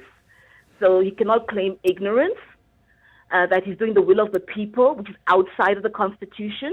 It doesn't work that way. Okay, that's number one. Number two, the judiciary is the servant of the people, because the law is supposed to serve the people. The people were not made for the law, but the law was made for the people. And so when the judiciary upholds the Constitution and applies it to whatever is happening and that's brought before it, we cannot then demonize it. That's why you have the process of appellate court. Yeah, if you don't agree, you just move on to the next court, the higher court, right, and try to get the justice. It's not about demonizing anybody or trying to say that the Constitution is against the people. It's not possible. Or the judiciary is against the people. It cannot be if they're upholding the Constitution. And as far as I understood the last judgment, they were protecting the interests of the people. They were making the law the servant of the people. And last but not least, political stability is not guaranteed or is not even achieved by the contents of the BBI. This is because the election issues we have in this country are a matter of integrity, which are captured by the current Constitution in Chapter 6. If we operated with integrity, the whole election process, there would be no turbulence. There would be no hostility, because everybody will be sure that everything that's been done is just and above board. And you become a good loser, and you become a gracious winner. All right. We do not need more positions. We do not need BBI to do that for us. That is where the lie is. That is the fake news. Yeah, and we should not demonize the judiciary, saying that because they've stopped it, yeah, they're going to create problems for us, political instability. That is really dangerous talk, and it should be totally rejected by any right-thinking person. Yeah, and that's my take. Thank you so much for your comments, Amani. Asante sana. I'm with you. All right. Bye. Thanks, Asante. Thanks a lot. Okay. So, even as we wrap up this conversation, going into another one now, in terms of what is believed or what would be interests, and interests go across board, and oftentimes they lie beneath the surface. You really would not know where someone's interest lies, and even if sometimes they told you what their interests were, it would be very different from what they actually do. What they actually do feel. Majiro, go. I know you are. I'm on Team Amani, and I will stand and drop my mic there. Timamani, twende. Okay. You know, Amani says it's dangerous to entertain, I am paraphrasing, of course, thoughts such as that the president expressed. The president is at liberty to express what he wishes to express because that is a guarantee that our constitution gives us. What I consider dangerous is when you want to understand things within the confines of things that are comfortable to you. What the president expressed causes problems in the hearing of many people, and it brings up many issues that we may be uncomfortable dealing with. Just like the issues of the BBI also bring out discussions that are uncomfortable with other people. But all these things are happening within the country. It's a Kenyan president, it's a Kenyan situation, they're Kenyan politicians. And if we were to get out of this quagmire that we keep talking about, that we call the Kenyan situation and some refer to as the Kenyan crisis, you must develop the capacity to be able to look at these things for what they are. Not with the lenses of the person who is saying it and my thinking about them, or my feeling about them, or the lenses of this is the position that I like taking on such matters, but the position of what those things really are. Meaning, there's the need to speak truth to situations for what they actually are. And I believe that's what Wanjiru has been trying to do. And that's what we've all been trying to do. Looking at the lenses that we all wear and speaking the truth of what we see as we see it. I asked for a last word since he's brought me into this. I'm glad we are resting this conversation. I'm glad the court has actually said, let's stop discussing this so that the court can do its business. It allows us to focus on more pertinent issues, such as why is the price of fish higher in Kisumu than in Nairobi? And what does that mean in terms of economic justice? Such as why are university students not getting the financial support they need? Part of the IMF package proposes to privatize higher institutions of higher learning. And already we are beginning to see those policies take effect. Those are the things that matter to Kenyans, and those are the things that we need to dwell on. And Thank you very much. And why is it that we have civil servants who might face the axe over the fact that they are fake papers that were included in their job applications? We're going to be looking at that conversation today, but let's kick things off, CT, now with today's proverb. Yes, let's. For tomorrow belongs to the people who prepare for it today. Tomorrow belongs to the people who prepare for it today. Yes. All right. So, coming out from the Kenya National Qualifications Authority, it would appear as though people prepared for their tomorrow, but they did not prepare for it with the right tools that they needed. All right. We looked at this story when we were starting off the show today, and these numbers that we are looking at, they are high numbers. We're looking at 30% of the public workforce. 30%. That means if you count 10 people, 3 of them, count another 10, another 3 of them, it's possible that they have fake documentation. Now, if we're going to go into the splitting of the hairs right now and say, okay, so what is fake? Does it mean that you said you went to a certain institution and then you did not complete? Does it mean that you never went at all, but that you got some run-of-the-mill somebody down the street to do a document for you, which is fake? Or that nobody seems to remember that you even went to that school and you cannot get a transcript, whatever? But according to this according to the authority, it's vetting academic certificates, and they said that there are plans to audit civil servants' academic qualifications in a move that could see cheats surcharged up to 3 times their earnings during employment. The preliminary assessment indicates this is just, they've not even gone under and done a full investigation as to what is going on, but that civil servants may have used fake certificates to gain entry into the public service. So presented a document that was not authentic, or presented a document for an institution that you did not attend or pass courses for. He says this will start as soon as the next financial year, which is a month from now. If we find that you used a fake certificate, then you are liable to return what you have earned all these years threefold. You're also liable to criminal prosecution. He also went on to say that the agency is working with the DCI and the DPP to find the culprits. In the audit, Dr. Mukwana said the agency will cross-check employees' stated qualifications, their certificates and institutions where they got them from. He said the agency has an anonymous portal, public servants and other citizens can report those they suspect of holding fake certificates. For me, this is a big deal. I don't see how this can be passed off as a by the way process that is taking place at this particular authority. That means people who have been working for however long, 10 years, 3 years, 1 year, possibility of every 3 out of 10 of them having been employed with fake documentation, with fake certification. And this is what he's saying specifically here, that there is fake certification and they have to then go and verify the institution that you did or did not attend and whether you did or did not complete your studies there. Working in the public service, not anywhere else, in the public service that serves the country. Central or county?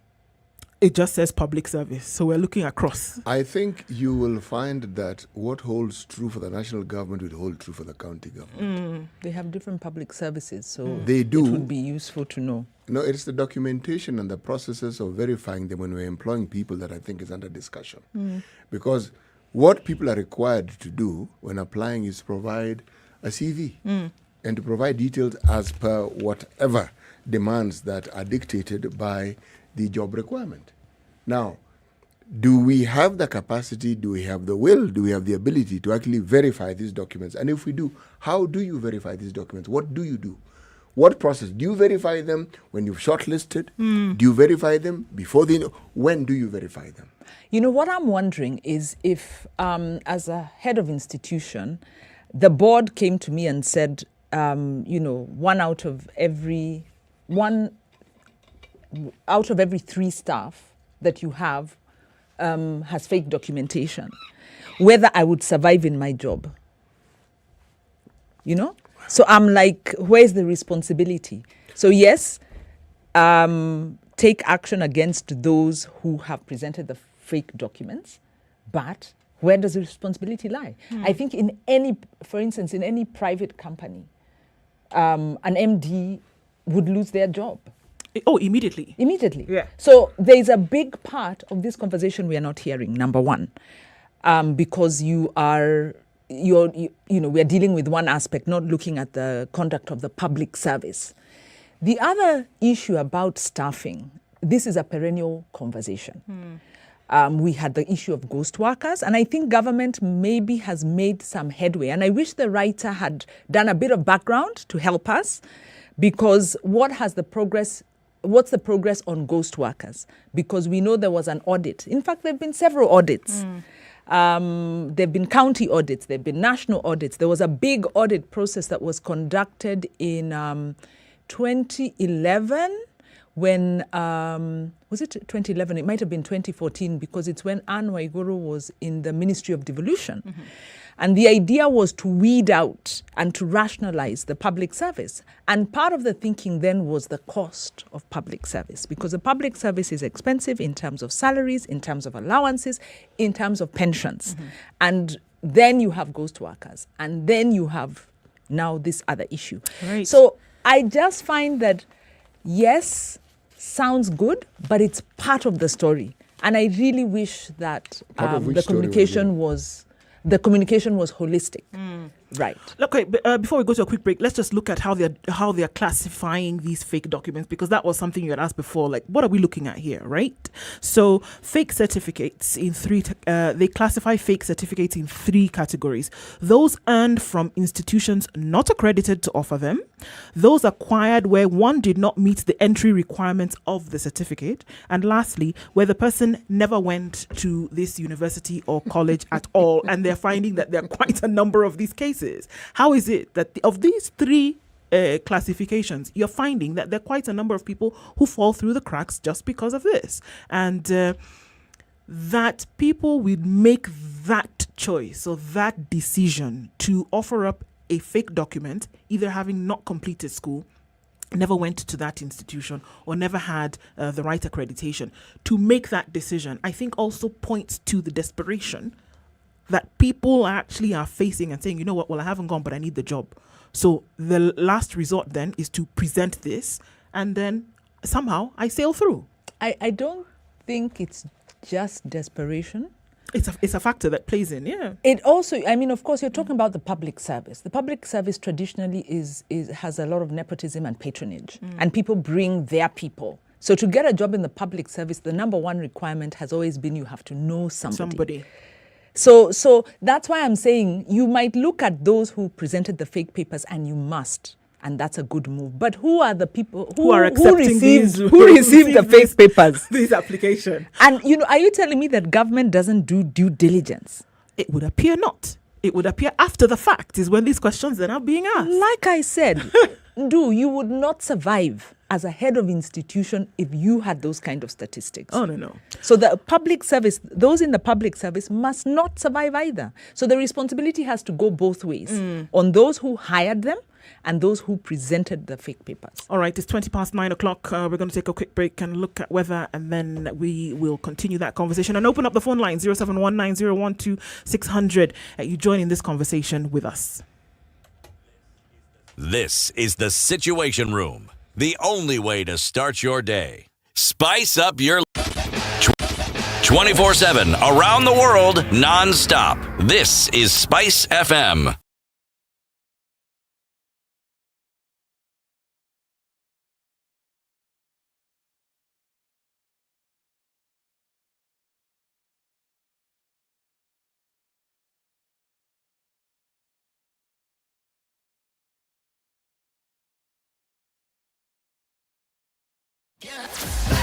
Sugar and spice and everything nice, just the way you like it. The Spice Drive. Did you have a great day? I hope you did. I intend to make it better from 3 p.m. to 7 p.m. I'm going to be taking you home nice and chill.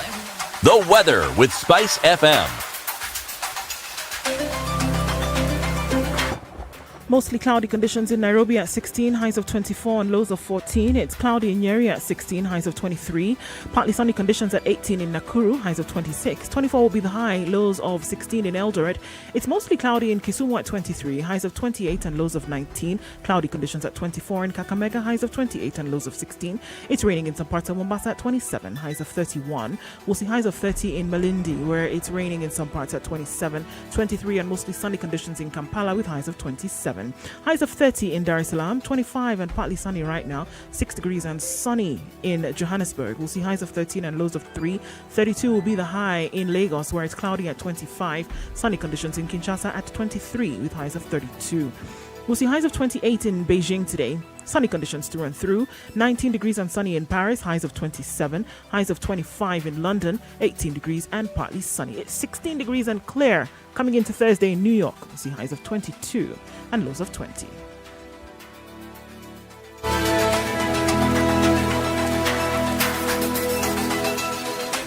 Are you ready? Okay. Spice FM.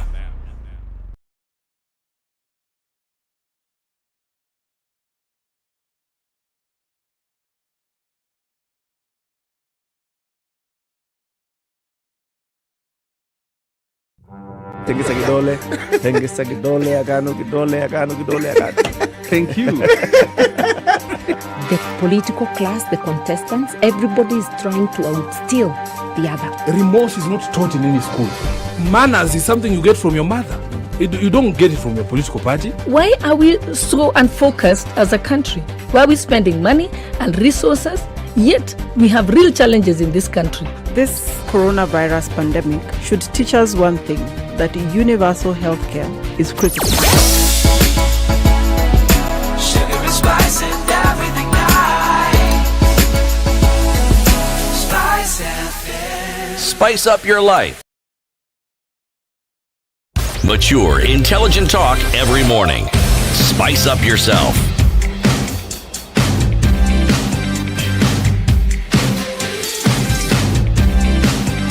Mornings done right. 94.4 Spice Tell FM. you a little bit about Samsung, the A32, A52, and A72 series of the new Samsung phones, making it worth your while when we consider what is awesome. You are awesome, I am awesome, and we're all awesome, giving you opportunities to have conversations and also capture memories in form of the great technology that is up for grabs with these three handsets. All right. And so one great thing about these is that with Samsung Care, it covers screen repair as well as other hardware repairs using genuine Samsung parts from authorized service partners. It'll cover software too. If your phone is not working smoothly, there's a problem soon after you've bought it, they'll troubleshoot and fix the issue. Not only that, but the creme de la creme of the whole situation, you buy this phone, there's a hamper worth 3,000 shillings for you. Offers valid while stocks last. So hurry on over and get yourself one of the three, A32, A52, or A72 of the Samsung series. All right, we continue our conversation and we are looking at, the public service. 30% of civil servants face the axe, plus face prosecution, plus face having to pay back what they've earned in the period that they have worked times 3. We're not looking at a pretty situation here. And it would appear that according to the authority, they're taking this pretty seriously and saying, hold on, somebody somewhere, let the cat out of the bag that this is what could be happening. And so from their preliminary findings, it could be more from what they're saying. But right now, 30% is what they're looking at of folks who have gotten jobs and are not qualified. Do they tell us how they arrived at the figure of 30%? Could be a doctor. It could be. They've not given. Extension officer. Isn't it scary? Scary. How is that possible? That somebody, civil engineer. Actually, it's very possible. Economist. No wonder.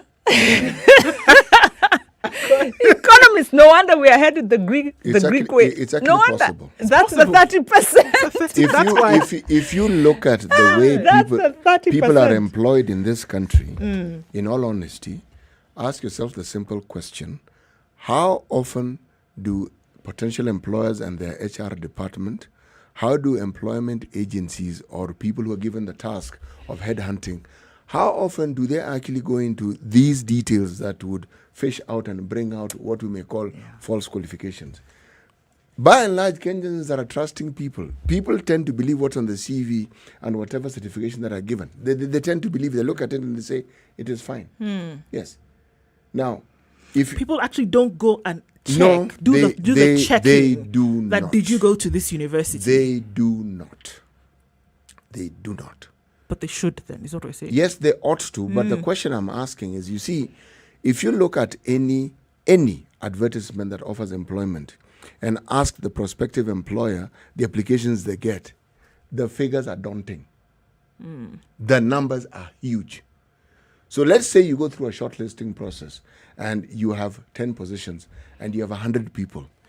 You're asking them to go through all these 100 applications which have been shortlisted so that you can shortlist them further, and you ask them to look at all these details. All I'm trying to say is, and the HR department is involved in day-to-day HR work that they normally do. Apart from the interviewing and hiring. That's why some people actually employ agencies that do this. But what guarantee do you have that they actually go through the process? But secondly, do they have the tools to fish out and determine all the details that are being spoken about there? And let me explain why I'm being a bit laborious about this. The thing about public service, and Wanjiru actually didn't hint at it, she mentioned it. A lot of cronyism takes place in the employment in the public sector, whether you're talking about county governments or they're talking about national governments. It is who knows who. And usually it is not that the people are not qualified. No. They may very well be qualified, but they're getting the job had to do with somebody they knew. There are many people who are employed just on the basis of what they are qualified to do. But there's that factor. Now you tell me, if you bring in cronyism into the discussion and it is found that indeed somebody has some defective qualifications, do you see the process of this person actually losing their jobs? Or do you see a situation where they might actually get themselves transferred? Why do I ask this question? How easy is it even for someone, to face disciplinary action in the public service? It is possible. How easy is it for you to lose your job, even when it is evident that you've done something wrong? Yes. Oh, no, you ought to. Doing something wrong is one thing. Or that you ought to lose it. Because yes. of what you have done. How easy is it? It is not easy. So, against that backdrop, even as this discussion is being had, and against the backdrop of a story that we've had from time immemorial about ghost workers, how do you see this question, this situation resolving itself? I've heard where you're going, and I think I agree with you. The powers that be, the interests around this are going to try and kill this process. So this story might not move beyond this, might not go unless there is a very determined effort, because the problem is at the top. You know, the moment you start culling out or identifying those 30%, you then have to make the linkage. Who hired them? It goes hand in hand. And even more importantly, who are they related to? Who? So our prediction, based on past evidence, is that this is a very nice story. Our funders, especially the IMF, who are very interested in this, are going to see, Kenya is moving. But actually, that's just surface. We need pressure for this to move, because even a well-meaning head of institution or well-meaning president, for that matter, has to contend with the interest in civil service, right? I say I have a lot of problems with Uhuru Kenyatta and his style of presidency and his policies, a lot of problems. But when he threw his hands up and was saying procurement, how do we solve it? There are powers even within the civil service that are powers of their own. So we have, the problem with Kenya is we've got the state capture, we've got also a capture of civil service institutions. And those ones are very deadly. In fact, we were having a conversation saying that if you want to die, those are the people you don't touch.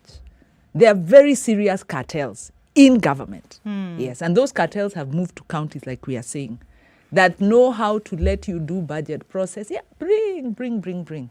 But at the end of the day, their interests are taken care of. And and the thing is, I don't know why, maybe it's the issues of transparency, the appointments to the... You have to root out rot.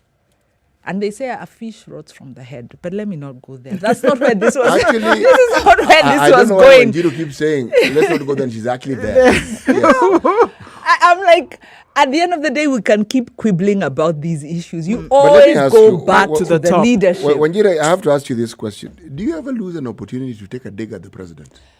No. I brought in the president because genuinely, they say even a broken clock is right two times a day, right? I don't support President Uhuru Kenyatta's policies. I have said that. I don't support the Jubilee administration policies. I have said that, and I can provide my evidence. I don't support his leadership style, and I really think it's very sinister and cynical to gaslight Kenyans. Policies are one thing. So what do you support? Because I've heard what you don't support. So what do you support? In this case, I was saying there are things the administration has done that I have to acknowledge. And when he threw his hands up, and because there was an attempt to weed out the procurement cartels, send them on leave and whatever, what he was trying to deal with is the cartels around procurement. And there are cartels around civil service hiring. So how do you deal with institutionalized rot? And the point I was making is there is a capture by the political elite, but there is also a capture of government systems. And the leadership needed to untangle that this has not occurred. This present administration is not the one. Employment is procurement, just so that you understand. Employment? Is procurement. They go hand in hand. Well, yes, you're procuring services.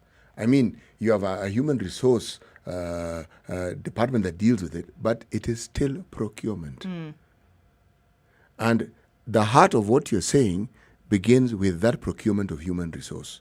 You want a certain type of person to be in a certain type of job and to be given certain type of authority because you consider them to be compliant.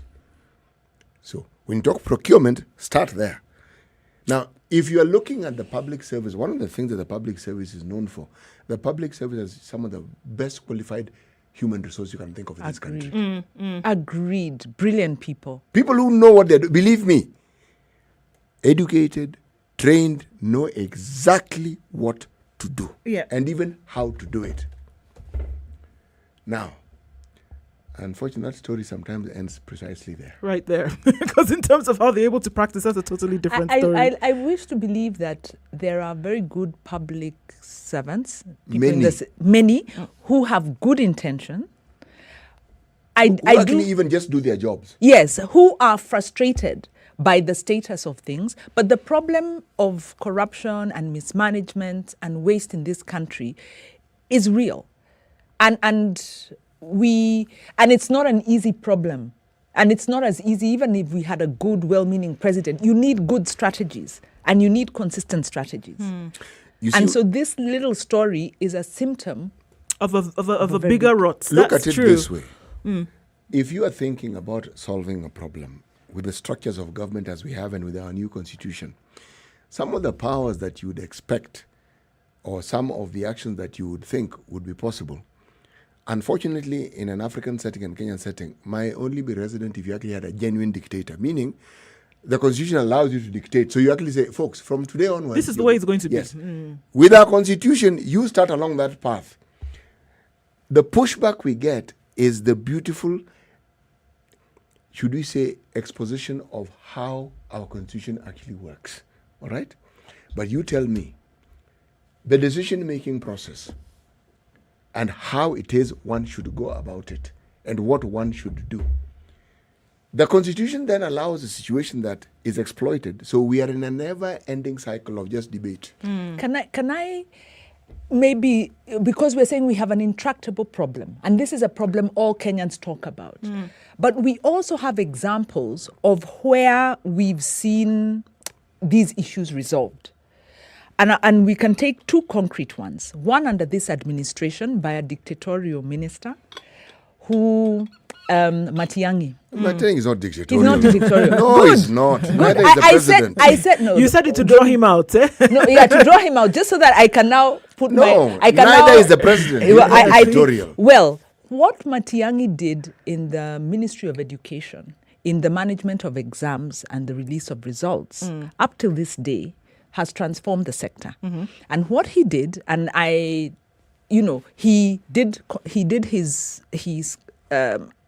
spoke to people, collected his data, identified the problem points, because there's a system. And you have to look at the blockages in the system and unblock them. And he was able to do that in a very short time and turn around the management of examinations. Yes. And we must give credit where it's due. So it is possible. It is possible to with do the that. right leadership. Right. I say dictatorial because then, of course, when he moved to Interior, the Ministry of Interior, it changed. But then he's implementing policy.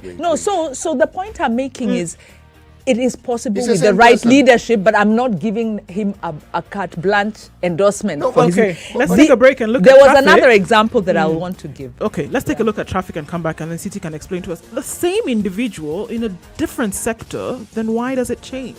If it did actually change.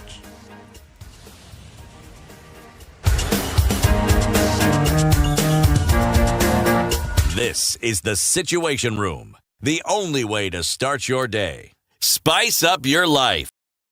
102.5 Spice FM, Kisumu.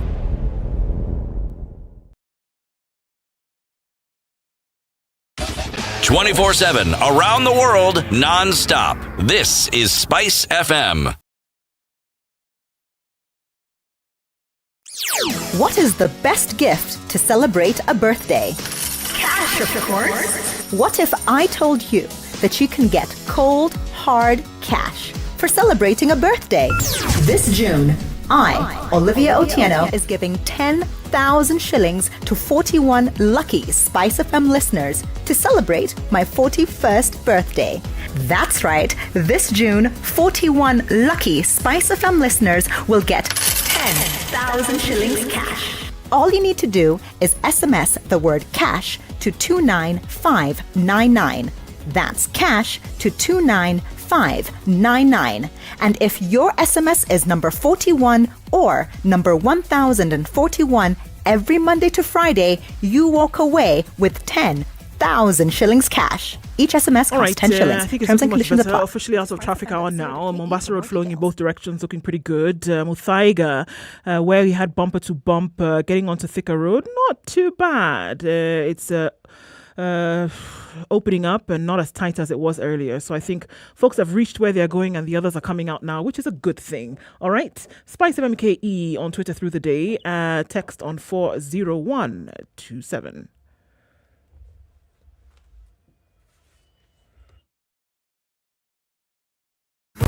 Miaka 20 safari ilianza ya kutuunganisha kama Wakenya. Twende tukiuke, let's go beyond, let's go beyond, let's go beyond. Mimi na wewe tukibuni kazi nzuri ya kujivunia. Let's go beyond, let's go beyond. Kwa juhudi na tumaini, twaelekea kesho pamoja. Twende tukiuke, Safaricom. Mature, intelligent talk every morning. Spice up yourself.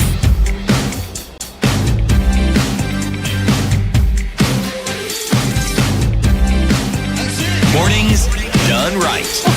94.4 Spice FM. Is it possible to have an individual come in and clean up a sector and then be in another sector and then we don't see the same kind of behavior? As he taken, and I think the example that was given as we're going on the break was that of CS Matiang'i now in education and then now in interior. Are we seeing something else, different kind of behavior? Same person, different ministry.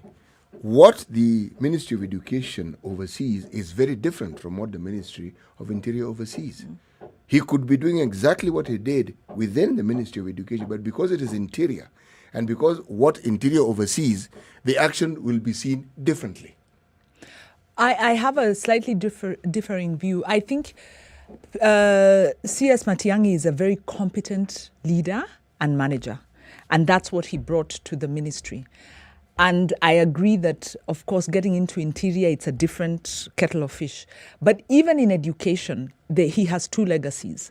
He has one legacy, which is the resolution of the exam management system. His other legacy is the implementation of CBC, which he will be indicted for.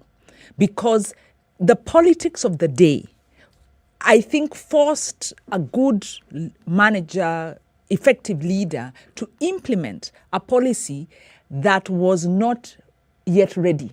You say the CBC is not ready? And so the effects on learners due to lack of, by the way, the stakeholders around the process had said, good process, but we are not ready and we need to. In fact, there was an educationist who was because we sought some position on this, who said to implement a curriculum takes time. You need to pilot it, you need to test, you need to look at, you need to make sure it's resourced, that's the theory all of that. So now, this is my view. He will always wear the tag because when the gaps in the CDC come out, and they're already coming out, the CBC. They're already coming out. There was a report published beginning of last year that showed really that there's a lost generation of children just because of these misalignments. Now, he will carry that tag. Lost generation? He will carry that tag. Well, it's a lost generation because the argument they used is that the foundational years are the most important. So if you go through class 1, class 2, class 3, and you have not gotten the proper grounding, you will continue to suffer as the system catches up. They're simplifying something that is a little more complex than that. So maybe that's a good topic for another day. So the point I was making here is I didn't want to pick on the personality, but I did want to pick on the leadership style. Another public sector transformation process is government has a unit that is tasked with public sector transformation. It was created under the Kibaki administration. It's the one that digitized, not digitized, it's the one that streamlined the processes of licensing, passports. It dealt with immigration. I think it picked 2 or 3 departments. Whereas before you had to bribe to get your license. I mean, people forget. You had to line up and you could send somebody and you send them with money, and if you're in that, you had to bribe. Either that or you spend a whole day getting your license. And getting nothing, right? Yes. They came in, they studied the system, and they removed the blocks. And their plan was to transform the public service sector. And the way they used the rapid results initiative approach, and what they said is you unblock the system, because these blockages are opportunities for cartels. Then you do behavior change education and transformation. And they said minimum layoffs, because there are some who can't be retrained because they are very complicit. But he said a minimum. And he said it's not that people are bad, it's the systems that create the people. Okay. Let's hear from Karanja is calling in. I want to hear what his comment are, and then we can come back to it, because I think it's interesting where we say that. It's almost as if the system, so now when we're looking at these fake certification, for example, the system encourages it, and if you're coming into that system, you have no choice but to comply. Karanja, good morning. Good morning, do. Yes, sir. And the city. Good morning. Yes. Hi, Karanja. Fine, thank you. I'm very fine, Wanjiro. Yeah. City, how are you, sir? Karanja, I'm really well. Nice to hear from you today. Tell us what's on your mind. Yes. Yes. There was this saying by Martin Luther King Jr. Suffer silently but patiently wait. The thing is, now they are saying that they are going to act 30% of people who had been in the service for the civil servant, who had been paid and having money with no proper papers, isn't it? Yes. Let them start with the military recruitment, the police recruitment, including the State House. Even they started to say, then from State House they come to the, or they can start from grassroots level, from the wards, the constituencies, going around to the whole county. I think they can do something better that can help the Kenyans. Another thing that I can say is that what is the work of IPOA? For instance, how do they go around the police recruitment? What do they do? And all the shenanigans that they are around the police duties and their ranks. So with those few remarks, I say there is one thing that I want to tell Wajiro. Yes. Wajiro Kekonyo. Yes. Don't put an improper motive without a clear substantiative on somebody, because you may add yourself into some bad things, but we don't want that. Thank you very much. Thank you, Karanja. Thank you, Karanja. Thanks for your concern. Point noted.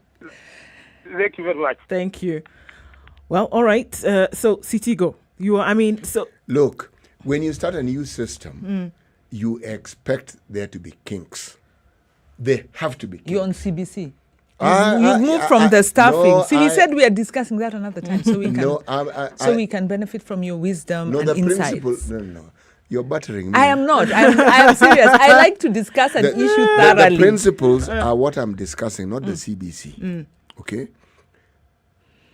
Vaccinations, COVID, same thing. It is new. It's been licensed for emergency use. We are still trying to figure out the kinks, the reaction on a larger population with its diversity. Any system, the 844 system, the same argument was had. We should have had this. Now, when you move from the Ministry of Education with all these ideas that they have, it's an understanding and keeping with the times. That is why people want to change these things, because they understand what do we need to ensure that our people are up to date and they keep up with what's happening around the world. Now, you move that same person to the Ministry of Interior. That is a completely mixed basket with things that nothing in education could have prepared you for. So here you are trying to deal with issues of terrorism. What Karanja has mentioned, employment. You're talking about just the day-to-day management of affairs in the country. As I said, it is a really, really different kettle of fish. But what am I going towards? What I'm going towards is this. You see, if you are talking about the ability of people to do what they do, we must also not divorce ourselves from the way Kenyans look at situations and the way we judge them. Okay? If someone seems to be doing something that we find is in agreement with certain positions that we have, good thing that they're doing. If it differs, not a good thing. Anything that I have seen in the running of a government is that there's nothing easy or simple with the running of a government. And that the people who question the functions and the going-ons are just as necessary a part of that particular system as those who are tasked with actually implementing it. Now, that having been said, so long as we consider and we take as sacrosanct the position of one, getting a child through the education system so that they can get a job. Okay? The understanding that having people whom you know, whether they belong to your community or the people you went to college with or school with or friends of the family, are important in positions that you may hold. And so long as we take cronism as something that is part and parcel of our system, this discussion we're having about people being employed, not qualifying, that thing is not going to go away. And that is why every time you look at statistics in public employment, I'm breaking it down now. You look at NSSF, you will be told this community has the largest number of employees, followed by this, followed by this. And if you look at it, it is true. Not only is it true, you can tell from the leadership that has been there. Take another ministry, another parastatal. The story is the same in our country. So, when you're talking about getting rid of people who don't qualify, it's not just getting rid of someone who's someone's relative. It's a system. Yeah. You are getting rid of somebody who belongs. Tribe. Yes, because you're saying the story of we're being picked on now comes into play. This thing is hot potato. hot potato. Quickly, I want to tell you about Samsung, but just a minute, okay? Don't go away. This is the Situation Room, the only way to start your day. Spice up your Samsung, life. A53, so okay, let me start again. A32, A52, A72, a brand new range of Samsung series phones that allows you to do so much. It's actually quite great, giving you the opportunity to capture moments through this great camera that's available. Capture more moments by talking with friends and family over a battery that will last you 24, 48 hours over just a single charge, capturing those awesome moments for you. And Samsung makes the deal a little bit sweeter so that should anything happen to your handset, you can actually go into a Samsung care center, get that sorted out with genuine Samsung parts, and they will foot the cost of the bill. At the same time, they'll take care of software issues. They'll take care of any other issues pertaining to your phone at their cost. So you don't even have to worry about that at all within a limited time frame, of course, with the terms and conditions. And in addition to this, going out and picking up either the A32, A52, or A72, you will get a voucher worth 3,000 shillings. So you want to hurry that up while stocks last. Okay. It continues this conversation. It's an innocuous story. It looks like a small story, but it's a big hot potato. And to implement this, there needs to be impartiality. There needs to be credibility. It needs to be robust because, like Karanja was saying, do you start with the army? Do you start with the police? Do you start with the county? How many people are unqualified in these different... Who is doing it? You know, can you imagine if it's the same public service that recruited these people? You can't do it. It's a hot potato. I think the principles that were employed by the public service transformation sector is that issue of it needs to be an outside, an agency that's outside. Independent body. Independent. The process needs to be very transparent. The problem here is they've already... You know, maybe... But you know how independent will this independent unit be? Because the people who choose the independent body, they'll ask, who selected this independent group? Immediately. Goes back to the point I was saying, and it's true. the problem we have with this administration is a lack of competence. And competence... Oh, stop. Let me finish. Stop. And the point of competence is independence of institutions. Why was the Public Sector Transformation Unit, a unit of about 5 people, able to transform departments of government that were coming from the Moi era, that were extremely corrupt and had cartels, that were big money makers? So the question we ask is, why were they able to do it?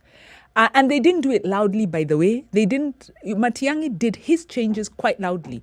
He announced and he acted and he had the power, coercive power, but he also did quite a lot of consultation internally. He's a good manager. Public sector transformation was able to transform those cartels. Those are the principles we need to ask. And what I was saying is the problem with this administration is they've mixed up the civil service sector. They've mixed up deployments. And, they've made a lot of changes in terms of the lines of accountability. So their ability to pull something off like this, hopefully they can. But it will serve us if they can. I will be very impressed. It will be a real change from what we've seen. There's a reality that we must place this discussion against. And that is the reality of our politics and its impact. You mention things about our politics which are real. They are true. But what do you think someone in a position of high authority, what do you think they juggle with when they are making some of these decisions? The demands of your community don't go away. The demands of your superiors don't go away. Then there are the demands of just the job for what it is. They don't go away. They are juggling all these things. And then there's us telling them, folks, you're getting this thing wrong. And half the time, we don't really have the complete picture. But we deal with what we know or what we've been allowed to know. To be fair, I've given you a case study, an example, a living one. The politics around Kibaki was extremely toxic. When someone is supporting your perspective, you should actually let them support your perspective. Oh, that's what you were doing? Yes. Oh, it didn't sound like it. Okay, let me retract. It helps when someone is supporting your perspective. Let me do other things. Continue. Okay. As you're supporting that, CT, support it. And then tell us about I'm so tomorrow. used to him slamming me down, I came ready. You didn't even know what it was looking like. I don't know where he was going. With CT, he moves in his own ways. Then you can tell us about often tomorrow. Often mysterious, but he gets there. CT has been deflated and defeated. Now what to even say? Next thing, Banjira is going to tell me, I remind of Robin Hood. CT, peace. I didn't know where you were going. It sounded like you were about to dismantle my argument. So, ammunition was ready. And though I had prepared it. Okay. Let me look at the proverb for today. Should I? Please do. Tell us about tomorrow. For tomorrow belongs to the people who prepare for it today. When you look at the Kibaki government, the thing that the Kibaki government had that no other government has had for the longest time is the collective goodwill of the people. They started off with goodwill that nobody else. And when you have goodwill, believe me, you make decisions, people go with you. They may not even like it, but they go with you. When you then have a presidency that is already divisive in that people get into it, the population is not really behind you. There are those who particularly don't like you. Unless you take some really decisive steps, that is what follows you to the end of your term. Yes. Plan for tomorrow. Yeah, but since CT brought it up, CT, you could have just stuck on the proverb. The issue of competence should not be understated, because we have the mistakes the government has made have been in the mismanagement of the civil service. And this is based on cronyism, patronage that was manifest in the Kanu days. And that is why they are unable to implement the good policies they want. Even if you want to make a decision today about unraveling all of this, are we the historical monkeys on the back of the decision making today? Their style of managing the civil service is a problem. The reality remember the 3 criteria: competence, corruption, democracy. Yeah, but they have none. But when the reality of these situations is anybody comes into a position of power, the thing you do, you surround yourself with people who you think you can work with. It's just a simple reality. What did Kibaki do? All right. He picked competent people. Okay, CT, again, that proverb and its meaning quickly as we are finishing up. And no politics. Actually, Go ahead, CT. for tomorrow belongs to the people who prepare for it today. All right. Thanks for keeping it Situation Room this morning, and it's going to continue tomorrow morning, 6 a.m. We will be back here, but then we're going to leave you in the very able hands of Sugar and Spice until 11 o'clock, and then Yolanda and DJ Absolute will take you through Sugar and Spice until early afternoon, where Monique will come in on the Spice Drive, driving you home with great music until 7 o'clock. The adults in the room then will join you from 7 to 10 p.m. and continuing with great conversations and great music. And then the night goes back into Sugar and Spice on SpiceFM. We've got to remind you, COVID is still here. It's still real. Please take care of yourselves. Put on your mask. Sanitize and maintain a social distance, and hopefully we will be able to survive this once we take care of ourselves and take care of each other. It's been a great morning. We don't take your participation and your stay with us for granted. We'll meet again tomorrow morning at 6, but for now, it is